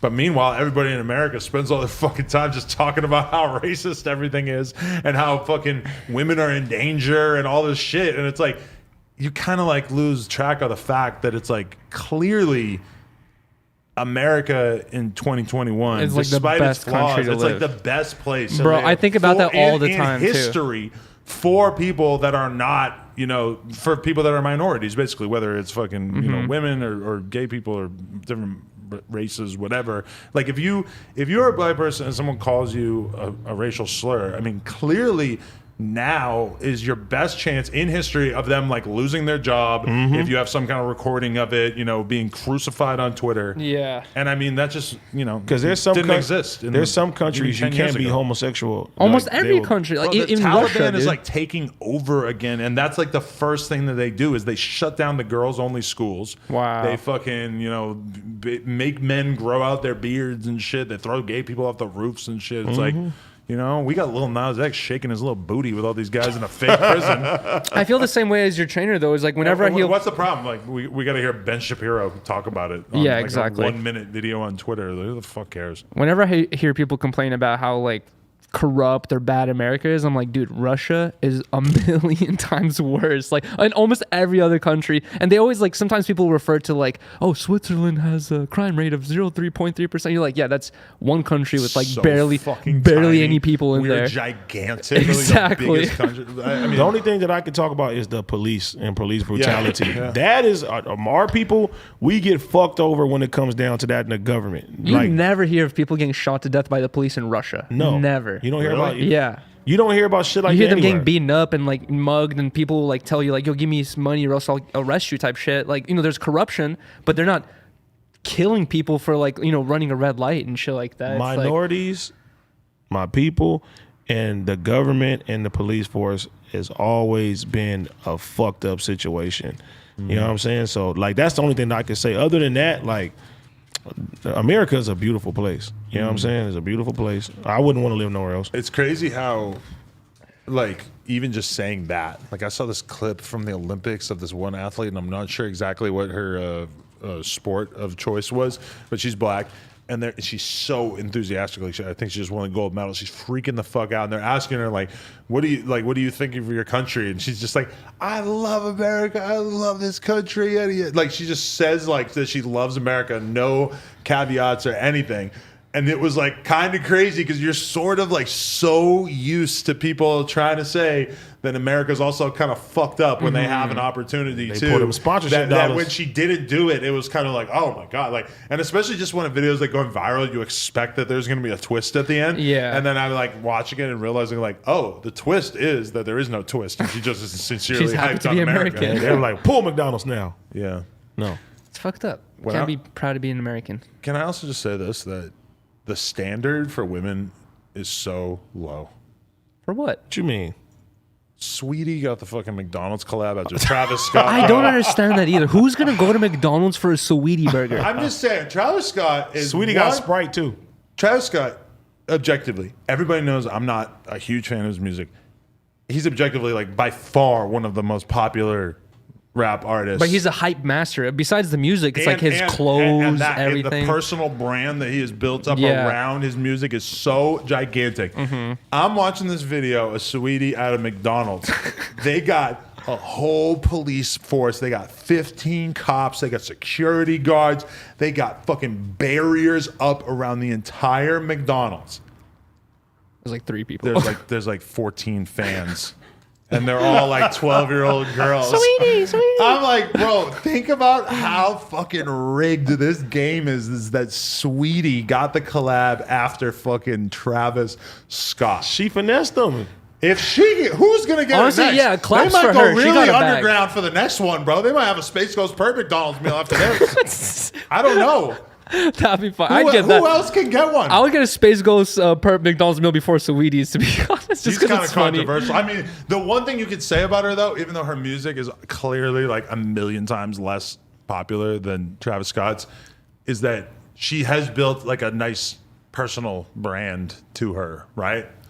She got a Sprite deal. I don't think people are going to be flocking to the fucking McDonald's to cop this meal. I'm totally honest. And with also, you. it's not a loss for her because it's not like she released an album and people are like, oh, 14 people showed up. It's like people don't care if people show up or not. You know what I mean? She just got Travis a bag, basically. Scott was at the McDonald's for that meet and greet, it would have been It'd have been anarchy. The whole town would have been shut down. That's anarchy. Someone would have died.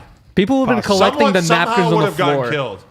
Like, people would have been picking up the trash from the floor of that event, labeling fry it like. cook would die. His To be McDonald's honest, collab though. I was would fire. personally show up and murder a fry cook. You gonna kill a nigga like SpongeBob? She didn't even get a fucking merch collab with this, right? It's just. I think she did. But isn't it weird? Can you pull up the fucking Sweetie McDonald's meal on the screen? I think she did get a put merch us collab. little in the corner. I want to see what the fucking merch collab is. Just search Sweetie McDonald's. Pull it up on the screen. And we'll her all meal- Google as a family. Her meal was not custom at all. Yes, but it's weird in comparison to Travis Scott. Travis Scott is the most But basic meal of all time. I think that's just why, barbecue I think that's sauce, a wasn't reason it? why she got it, because she's known for making concoctions with food. Oh, right. You know Is that part of it? Just dropped the Sweetie meal. The iciest summer collab is finally here. You gonna put us in the corner?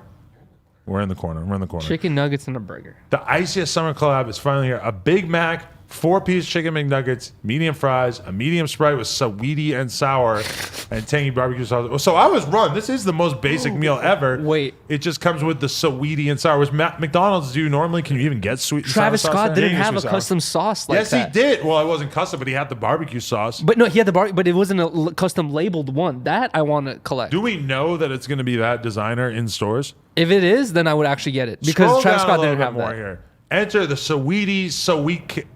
Everything's Bro. just sweet in front Enter of it. the Sweetie Sweet Sticks. Hey, Sweetie fans. Also, I want to say she has one of the worst names in the history of rap music. I You're so feel harsh on her. gay every single time I say it. I'm just, and not that I have anything, no to baby. I love the gay people. But No, the baby. nobody wants to say Sweetie.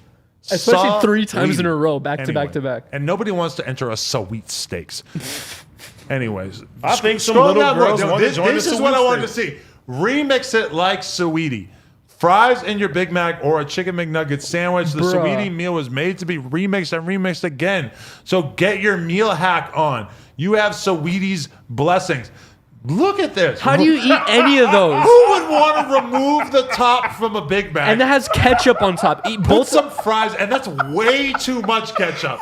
This is what I want to know, though. Are they going to do this for you, or are they going to, or do you have to do this yourself? Because A chicken nugget sandwich. you're just going to give me a box of chicken nuggets. If it's and wrapped in the thing, and then it's a over. bun, and then some ketchup, and you're going to ask me to do it. I'm not going to be able to do this concoction right here. This is ridiculous. Dude, I'm guessing that Sweetie takes a bath every time she eats McDonald's because everything's so messy, dude. Like, how are you supposed to hold any of those sandwiches without getting it all over your hands? But has she ever done anything like that? What was the thing that she was doing? that people thought was so crazy? That doesn't even make sense. It was something with cup of noodles. Go back to those. Check out the remixes. I want to see this. How do you hold either of those? Like, you need a fork and knife. Keep scrolling down. I'm not with the ketchup on the top. Free fries Yeah, now, like, free McDonald's. And you know they're gonna give it to you wrapped in a package, and the ketchup is not gonna look nice anymore. Bro, this link, yeah. Imagine going to the McDonald's and holding up the picture of all the Sobriety custom meals and saying, "Yeah, this." Imagine taking that to go. I want these. Do it exactly like this. They're gonna say, "Fuck you." You know, imagine holding up the drive-it. They're not gonna do this for you. This is like an art project for you. That's why they say you remix it. Exactly. You do it at your table. This is what I find so fascinating about the McDonald's collabs is that they go out of their way to work with the biggest fucking artists. Well, with the Travis Scott thing and now Saweetie, I guess is maybe. They did J Balvin too. Maybe yes. Oh my god, that is a good point. J Balvin is huge though. I've heard he is. I don't fucking. Nigga, I in the speak English. Spanish I don't listen to world- that shit. So in the I don't Spanish know. world, shoo.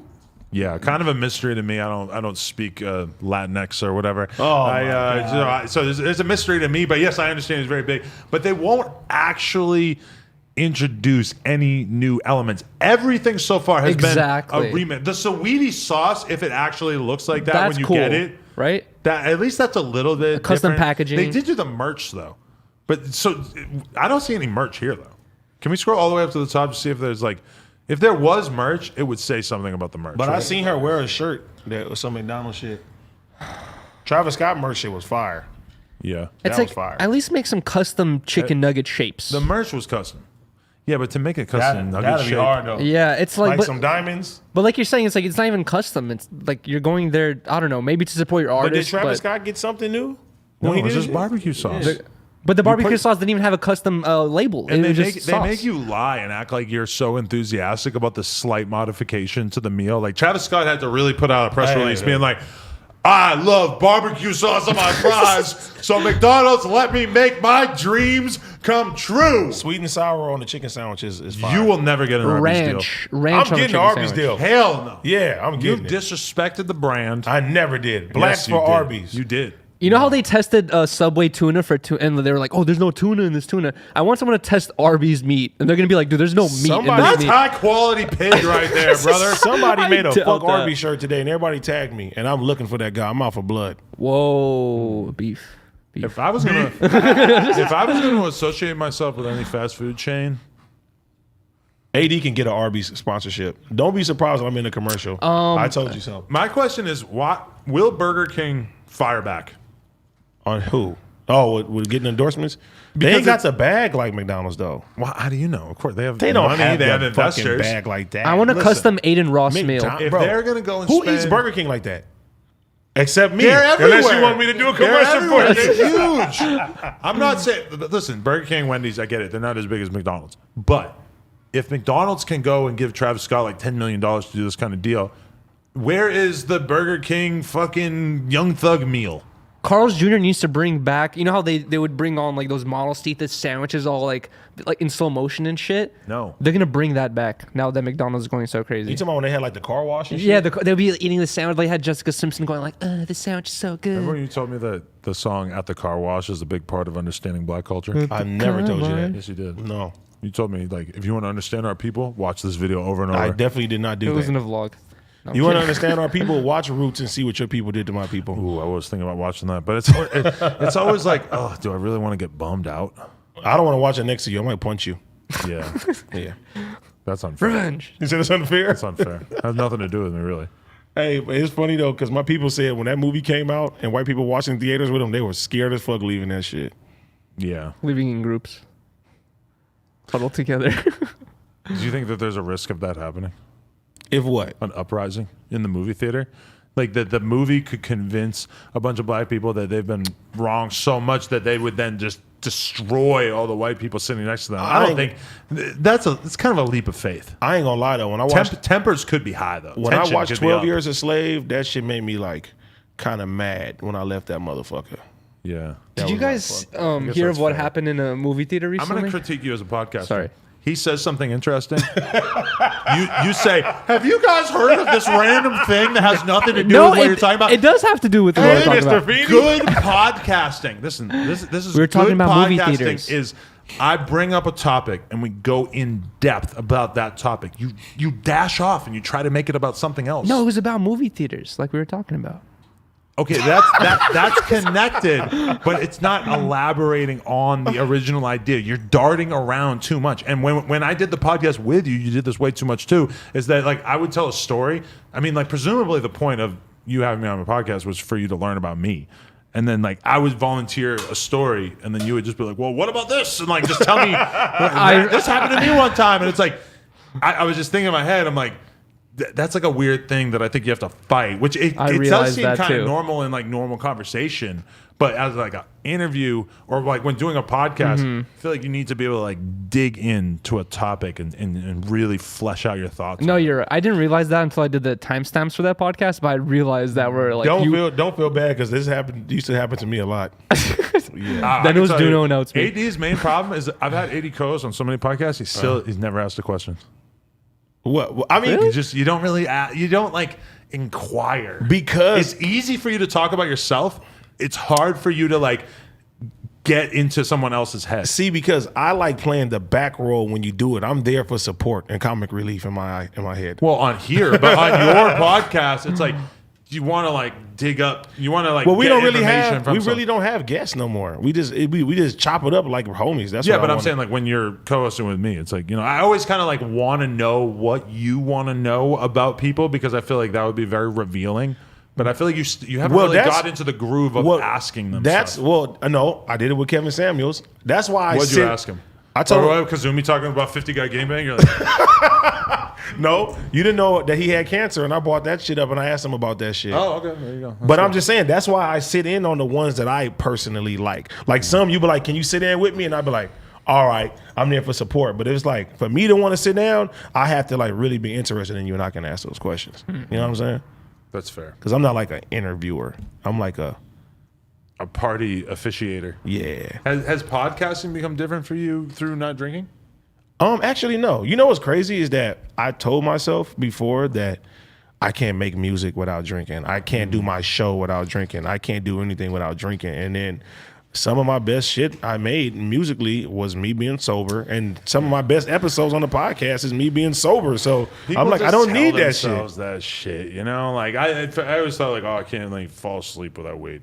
It's like then I'm fucking randomly won't have weed and I fall asleep in like 2 minutes. It's like you convince yourself that you need drugs to do things that you really don't need drugs for. And they call that a crutch too. So there's like if you need a crutch to do anything, then you're not really a master at something. Like you going to the club and just having to take mushrooms just because you need to do something. I need to do.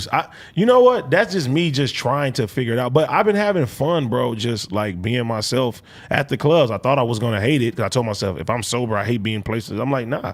I've been having the same amount of fun. And I've been having ginger beer and mushrooms at a club seems like the worst. Oh, it's the worst. I didn't do it twice. I'll never do it again. It's like usually want to be with close friends and very few people. Yeah, because you can feel like the walls just don't. People have given me so many mushrooms over the last like year or two, and I just have them all in a drawer, and I never like feel the need of like, oh, I'm gonna be sitting on the couch for a few hours tonight. Maybe I should just freak out. I don't think I need anything anymore. I think I'm being high off of life, and I like it better. I'm making better decisions. I'm more alert. I'm getting healthier. So it's like, how's the diet? Diet is good. You're not fucking up? Nah, actually, no. I'm so jealous of you that you had been consuming, maybe like 10,000 calories of fucking alcohol every week. That it's so easy for you to have like lose weight right now because you're just removing a ton of shit that you were putting into your body. Meanwhile, I'm over here. I don't even I don't have that thing. It's not like, oh, like when you like go to lose weight and it's like you should quit drinking soda. Well, okay, I did that. The only thing I have to quit is I just have to quit snacking at night. I've gotten a lot better. And you want to know what was like crazy too? On top of the drinking, I used to do like 2 Red Bulls a day for like 2 to 3 years. I know you would drink hella Red Bulls. Yeah, bro. I'd be like, bro, it's like 1 a day usually. That much sugar was like, but I can feel the difference. My body be like, it's been craving that shit. Like I need some sugar, I need some sugar and shit too. So I just been fighting through that shit and alcohol withdrawals and shit. You might not have to take a nap during the listening to music stream on Friday either. He doesn't. I don't even come anymore. Stop pretending that was like a thing for him. I like that. I liked it better though. Anyway, that fucking Vale and Kiki get to do that shit too. You know what I mean? Like, yeah. And then too, like that was like once the world was closed down, the shit's open. Yeah. Yeah, like nah, Fridays is I want to just like one thing I really want to do is I want to like have more live streams on the channel, but have them just be like more entertaining and like, you know, like, but it's weird because it's like, okay, you have a podcast. So what would like a AD led stream on here be like, you know, like something that's different than like a podcast, but it's a stream, but it's not just listening to music. Because just listening to music holds you back. Video games. Only so many people are going to want to see that. Video games, but I'm doing that myself though. Yeah. Yeah. I don't know. Like when I look at the Fresh and Fit thing, they just like landed on a really good thing. And they do interviews and stuff, but the thing that they do where they do streams, they have a bunch of chicks and then they just talk about shit and they get the girls involved. That's kind of brilliant because there's like 5 million fucking different girls that you could just bring in there. Whereas like finding a dude who has like a good enough personality to be on camera consistently is kind of like a thing. Sounds like me. Women can just get by on just like, oh, you're hot, you know English. You know what I mean? I think there's dope ass ideas for a live stream if they wanted to do that shit. Like even like me with hats, bro, I could do fucking hat reviews or something like that, and people can send shit in and stuff. It's all type of situations and shit. Well, the address is in the description of this YouTube video, right? Yeah, if people want to send in stuff to the P.O. box, whether it's shirts, whether it's hats from Mr. Hat Guy over here. Maybe if we get enough hats, we could do a hat live stream. Cat in the Hat. So I bring up the fact that Fresh and Fit are genius for bringing a bunch of girls on. You're like, well, I'm going to bring a bunch of hats on. I know, right? There's something I think more appealing about a bunch of women than hats. It could be different things, though. I mean, I noticed that, like, questions as well, too. People like when we talk to them and they just answer a question. They donate to ask us questions. I think that's dope as fuck, too. We can make that a live stream thing. Yeah, and I mean, look at, like, what Academics does on the stream. He does it by himself, which is actually pretty impressive. He just sits there. He pulls up news stories that he wants to talk about. He pulls up some random video, watches a little bit of the video, stops the video to talk about the video, responds to people in the chat.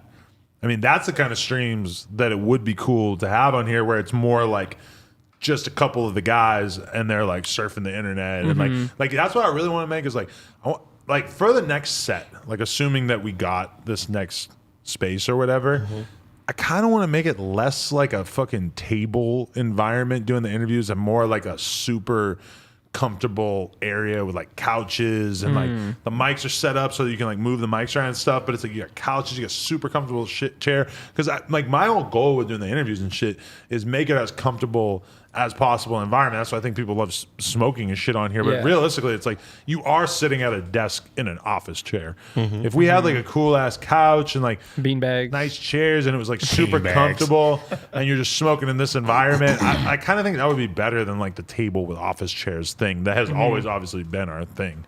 It would be super I agree though. It'd be more comfortable. You'll probably get more out of people. Because if you really have it be like the coolest hangout area ever, then you're gonna have like even less of a hard time just getting people to be down to just kick it for hours and hours on a live stream. Make it as comfortable as possible.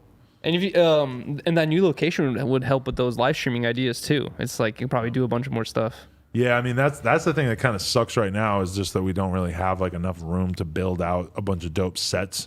Like we could kind of like build one, you know, against this wall and stuff. I mean, we can. But it's. I remember my podcast started. What we was saying that we was going to do didn't happen. What? We were supposed to have like the bar area, and we were supposed to have like the guests come out with bottle service. And that's what we was thinking. It's so easy to like think up big ideas, but then to actually and then I got do the them wall every week. I got the wall. You got the wall. Hey, I got to go piss. So you guys talk about things that a fucking Russian incel and a guy from Compton would talk about. Ask me some questions, Yuri. Bompton to Calabasas. Go watch my Wale the Sensei interview. Shout out to Wale Sensei. Wally, not Wale. Wally. I said Wally, didn't I? I think I said Wale. Oh. Who you vomited on. Oh my God. Ask me some questions, Yuri, because you know, as we know, this is you were my first choice as a co-host. So I want to know what this show would have looked like. Ask me some questions. Which I appreciate you for that. But I don't know. I don't have any questions for you off the top of my head. Bro, ask me fucking something. So this is what our show would have been? Are you going to watch Fast and the Furious 9? Is it out? It's going to be out, or I think it is out already. I feel like no one cares anymore. Yuri, that's the stupidest fucking question. Do you have any questions for me? You can ask me anything, and that's what you asked me. Am I going to see Fast Furious 9? Think. Come on. I'm trying to give me think. something good. I don't want to leave it too long of an awkward silence, but how long has it been since you've quit drinking?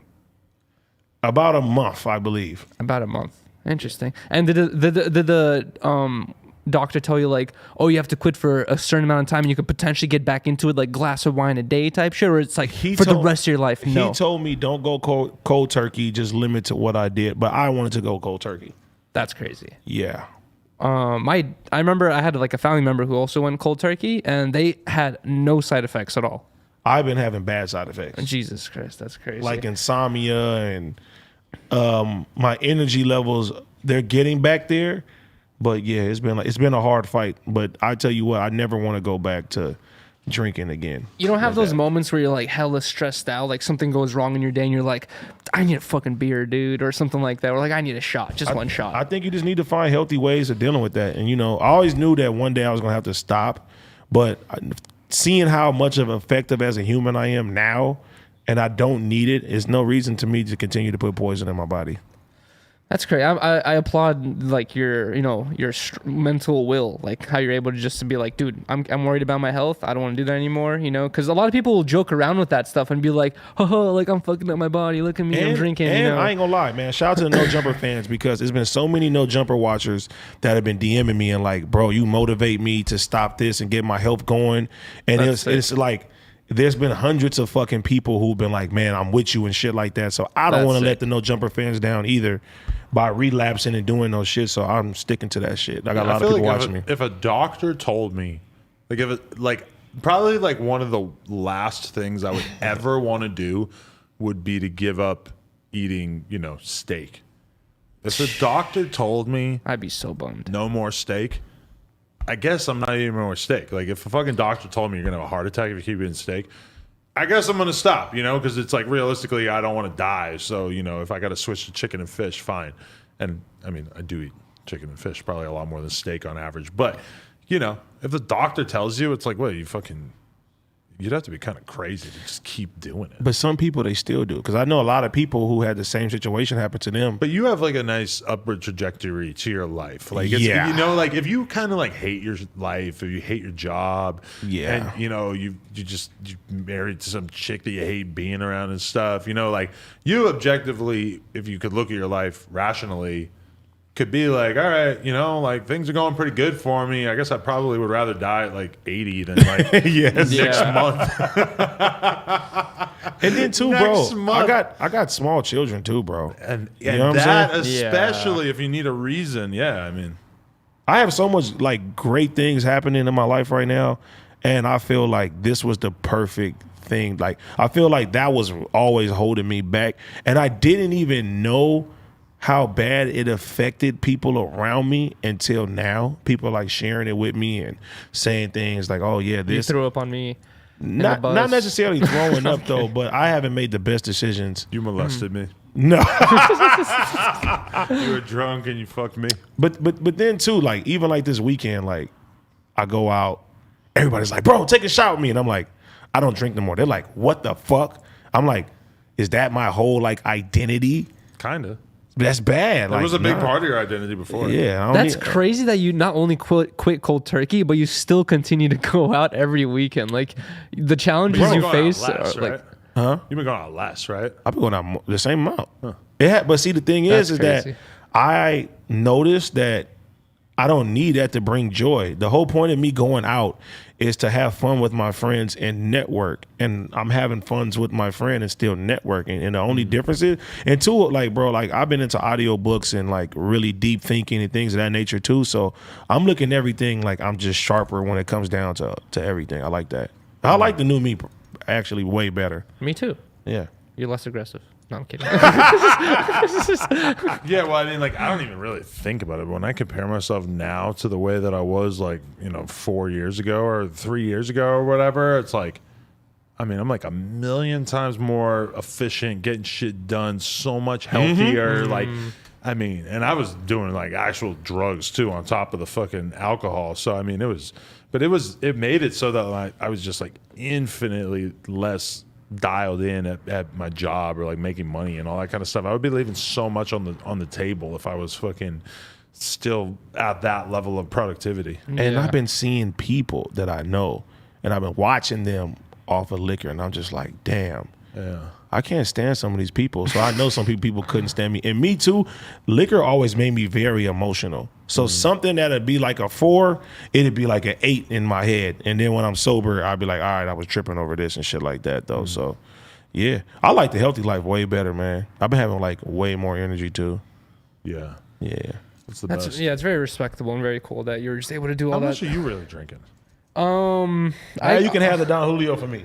I'm down. Do you have a collection that I can take? You think you have a drinking problem? No, I don't think I have a drinking problem, but I did notice that when we were moving into this new place, Riley and I like took a 2-week break from streaming and the show, and then when I got back into streaming, like I realized like, damn, my alcohol tolerance is way lower even from that 2-week break, and I You realized only drink on stream mostly? yeah, I only drink on stream. Like like sometimes like even when we're not streaming, we'll take maybe 1 or 2 shots, but never enough to feel like extremely drunk. But I only get drunk on stream. I remember when I got back into streaming, I realized like, oh shit, like I actually did build up a tolerance that I lost, and I am drinking a lot. And then recently, after the beer pong stream I did, where Josh and Trevor cheated to win, I started realizing like, damn, like I'm really like fucking up my body for to entertain people, which is like that's my goal. But yeah, I gave you $5 to do a fucking dab. Me too. yeah, and recently like my lungs have been hurting too, and I'm just like do you really want to be Steve Will Do It?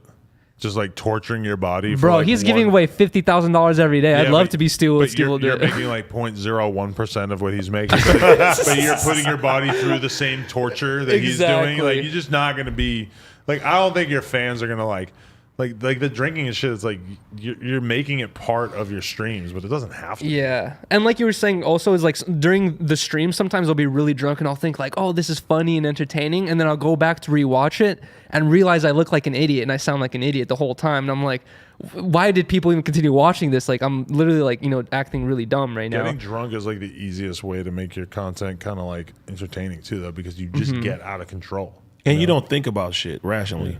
Yeah. Like so you and OT falling all over the ground in here with Yassi. that was funny. To me, that was fun though. That was funny.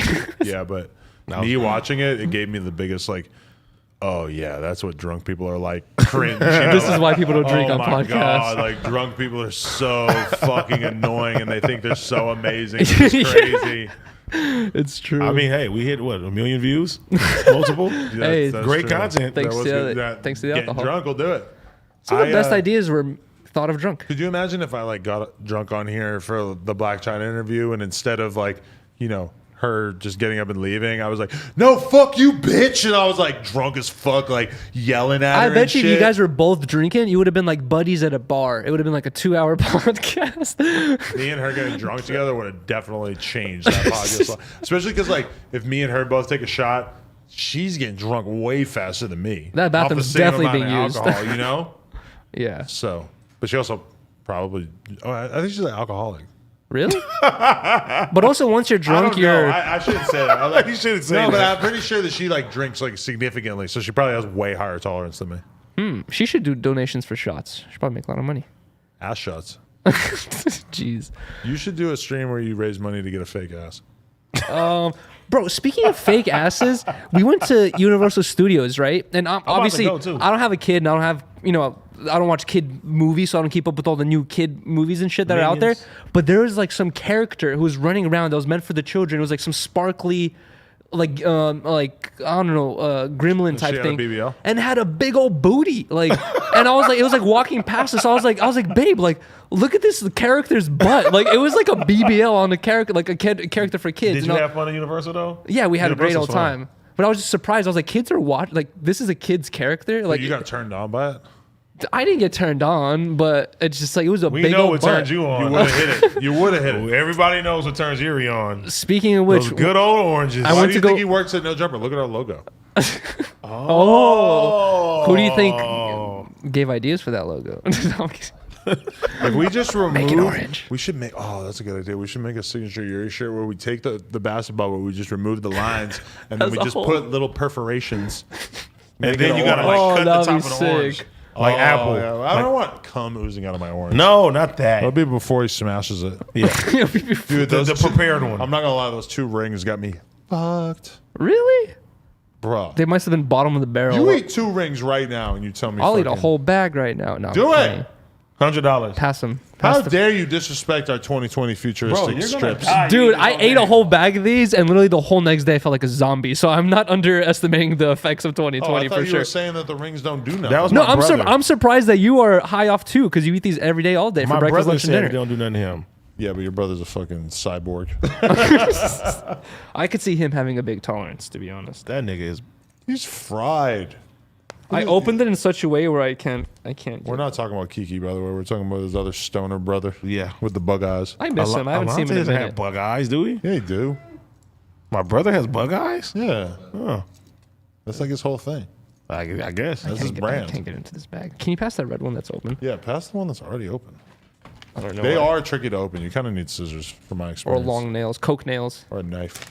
or a knife, Or a gun. or like a samurai sword. That's dope. You ever shot Right? your way into some edibles? That'd be sick. Opening my edibles. Pop, pop, pop, pop. Anyway. I'm high, bro. Is that the end of the show? It feels like the end of the show. What are you doing on your show tomorrow? Talking shit like we usually do I would like to remind everyone that we had C-Mac the Loke eating ass. on the Patreon Yes. with rice and jambalaya. And that I will be dropping a video within the next couple of days updating everyone on some big changes that we're making to the Patreon. Movie. One thing is that the audio is now back on Apple, Spotify. For Patreon? Yes. So you do, well, no, you don't have to have Patreon to listen to the audio now. I'm shocked and To surprised me, Housephone if didn't you show get up. if you get the Patreon, it's visual. You need to watch the visual. People don't want to listen to podcasts through Patreon. The app is not as on point as they would like for it to be, which is fine. Shout out to them. But for us, we got a new company that's like helping us to run ads on the audio only version of the podcast. So we're just going to do that because people just really weren't fucking with the vibe of not being able to listen to the full podcast on the app. You know, I underestimated how many people actually listen to it on there. Yeah. A lot of people. Fire. Well, that's it. That's all, folks. Watch my show tomorrow. Go to nojumper.com and click the link at the bottom to enter your email to subscribe. We're going to be giving away 3 gift packs at the Jack Shack. Let's go. Thank you so Asthma much attacks. for letting me join the show. Fuck Yuri. I appreciate you Don't guys. watch Tent Talks. I can't believe Housephone didn't show up. That's crazy. Are you Can I get a detective? Wait, the one day I wear Housephone shoes, he doesn't come. What you, the hell? Are you Riley's conservator? Is this like a Britney Spears thing? Brittany on that I shit. do not have Riley on lithium. I can't deny it. Or Do you have access to her medical records? I actually did get that recently. How is that? How's it looking? It's extensive. Damn. No, Could I'm you kidding. imagine? Would you feel really violated if somebody could review your medical records? Yeah. Yeah, I feel violated all it. People ask. No, actually, I want Like to your bring it up. potassium levels are trash. Yeah. Like if we pulled up your medical records on here, Did you get injected with a needle or not before you come in here? isn't it fucked up that you have medical records, but you never get to see them? Can I get the pretzel one? But now those fucking Starbucks can pretzels out review my your face, medical please. records. Do it again. Yeah. Get those fucking pretzels out of my face, please. What made you want to put that? I just thought it was soundboard. funny. Joe Budden just does like a bunch of bullets. And yeah, I'm pretty like. I mean, you. No, we can- got our own shit though. You can use your soundboard tomorrow, but I just, Thank you. It'll be set up for the tomorrow. fans have been saying that you guys are trying to colonize my idea. Well, I mean, And the truth of the matter is that Yuri didn't fucking load this shit up. Why has it been taking so long, Josh? I keep saying I want to This do nigga it, and right Josh here. is like, "Let's do it next And episode. the Let's best do it thing next he can get episode." from my shits is pretzels. No, It's the I- fucking Weeks and weeks. Last week, I told Josh, I was like, "Let me set it up for AD's podcast." He said, "No, he's not ready yet." No, I said you don't have any sounds ready. I said you don't have any We have sounds we have like 10 sounds. We cannot play half the sounds you had on our Nigga, I'm gonna. I like how Josh is yelling from there, so it's kind of hitting this mic. He does this. Oh, that's true. On Wednesdays too. What? He's just like an honorary member. But you can't hear. We him. always start. We're like, "Hey, Josh." Yeah, we do that. Yeah. At some point, he needs a mic. Permanent. Watch my fucking show tomorrow. I'll be there. Interviews dropping. I've all been week. asking for you to come on the show. NoJumper.com. That'd be cool. Scroll down to the end. Enter your email. Can Yuri come tomorrow? Yeah, you coming tomorrow? I'm down for it. C-Mac Thank the you. Loke eating ass on the Patreon. What else do I have to say? Give us $5 a month Yeah. I have to pee so bad. or 10. Oh, we out. crazy. Come on. I like that you have to pee every hour. Dude, these White Claws.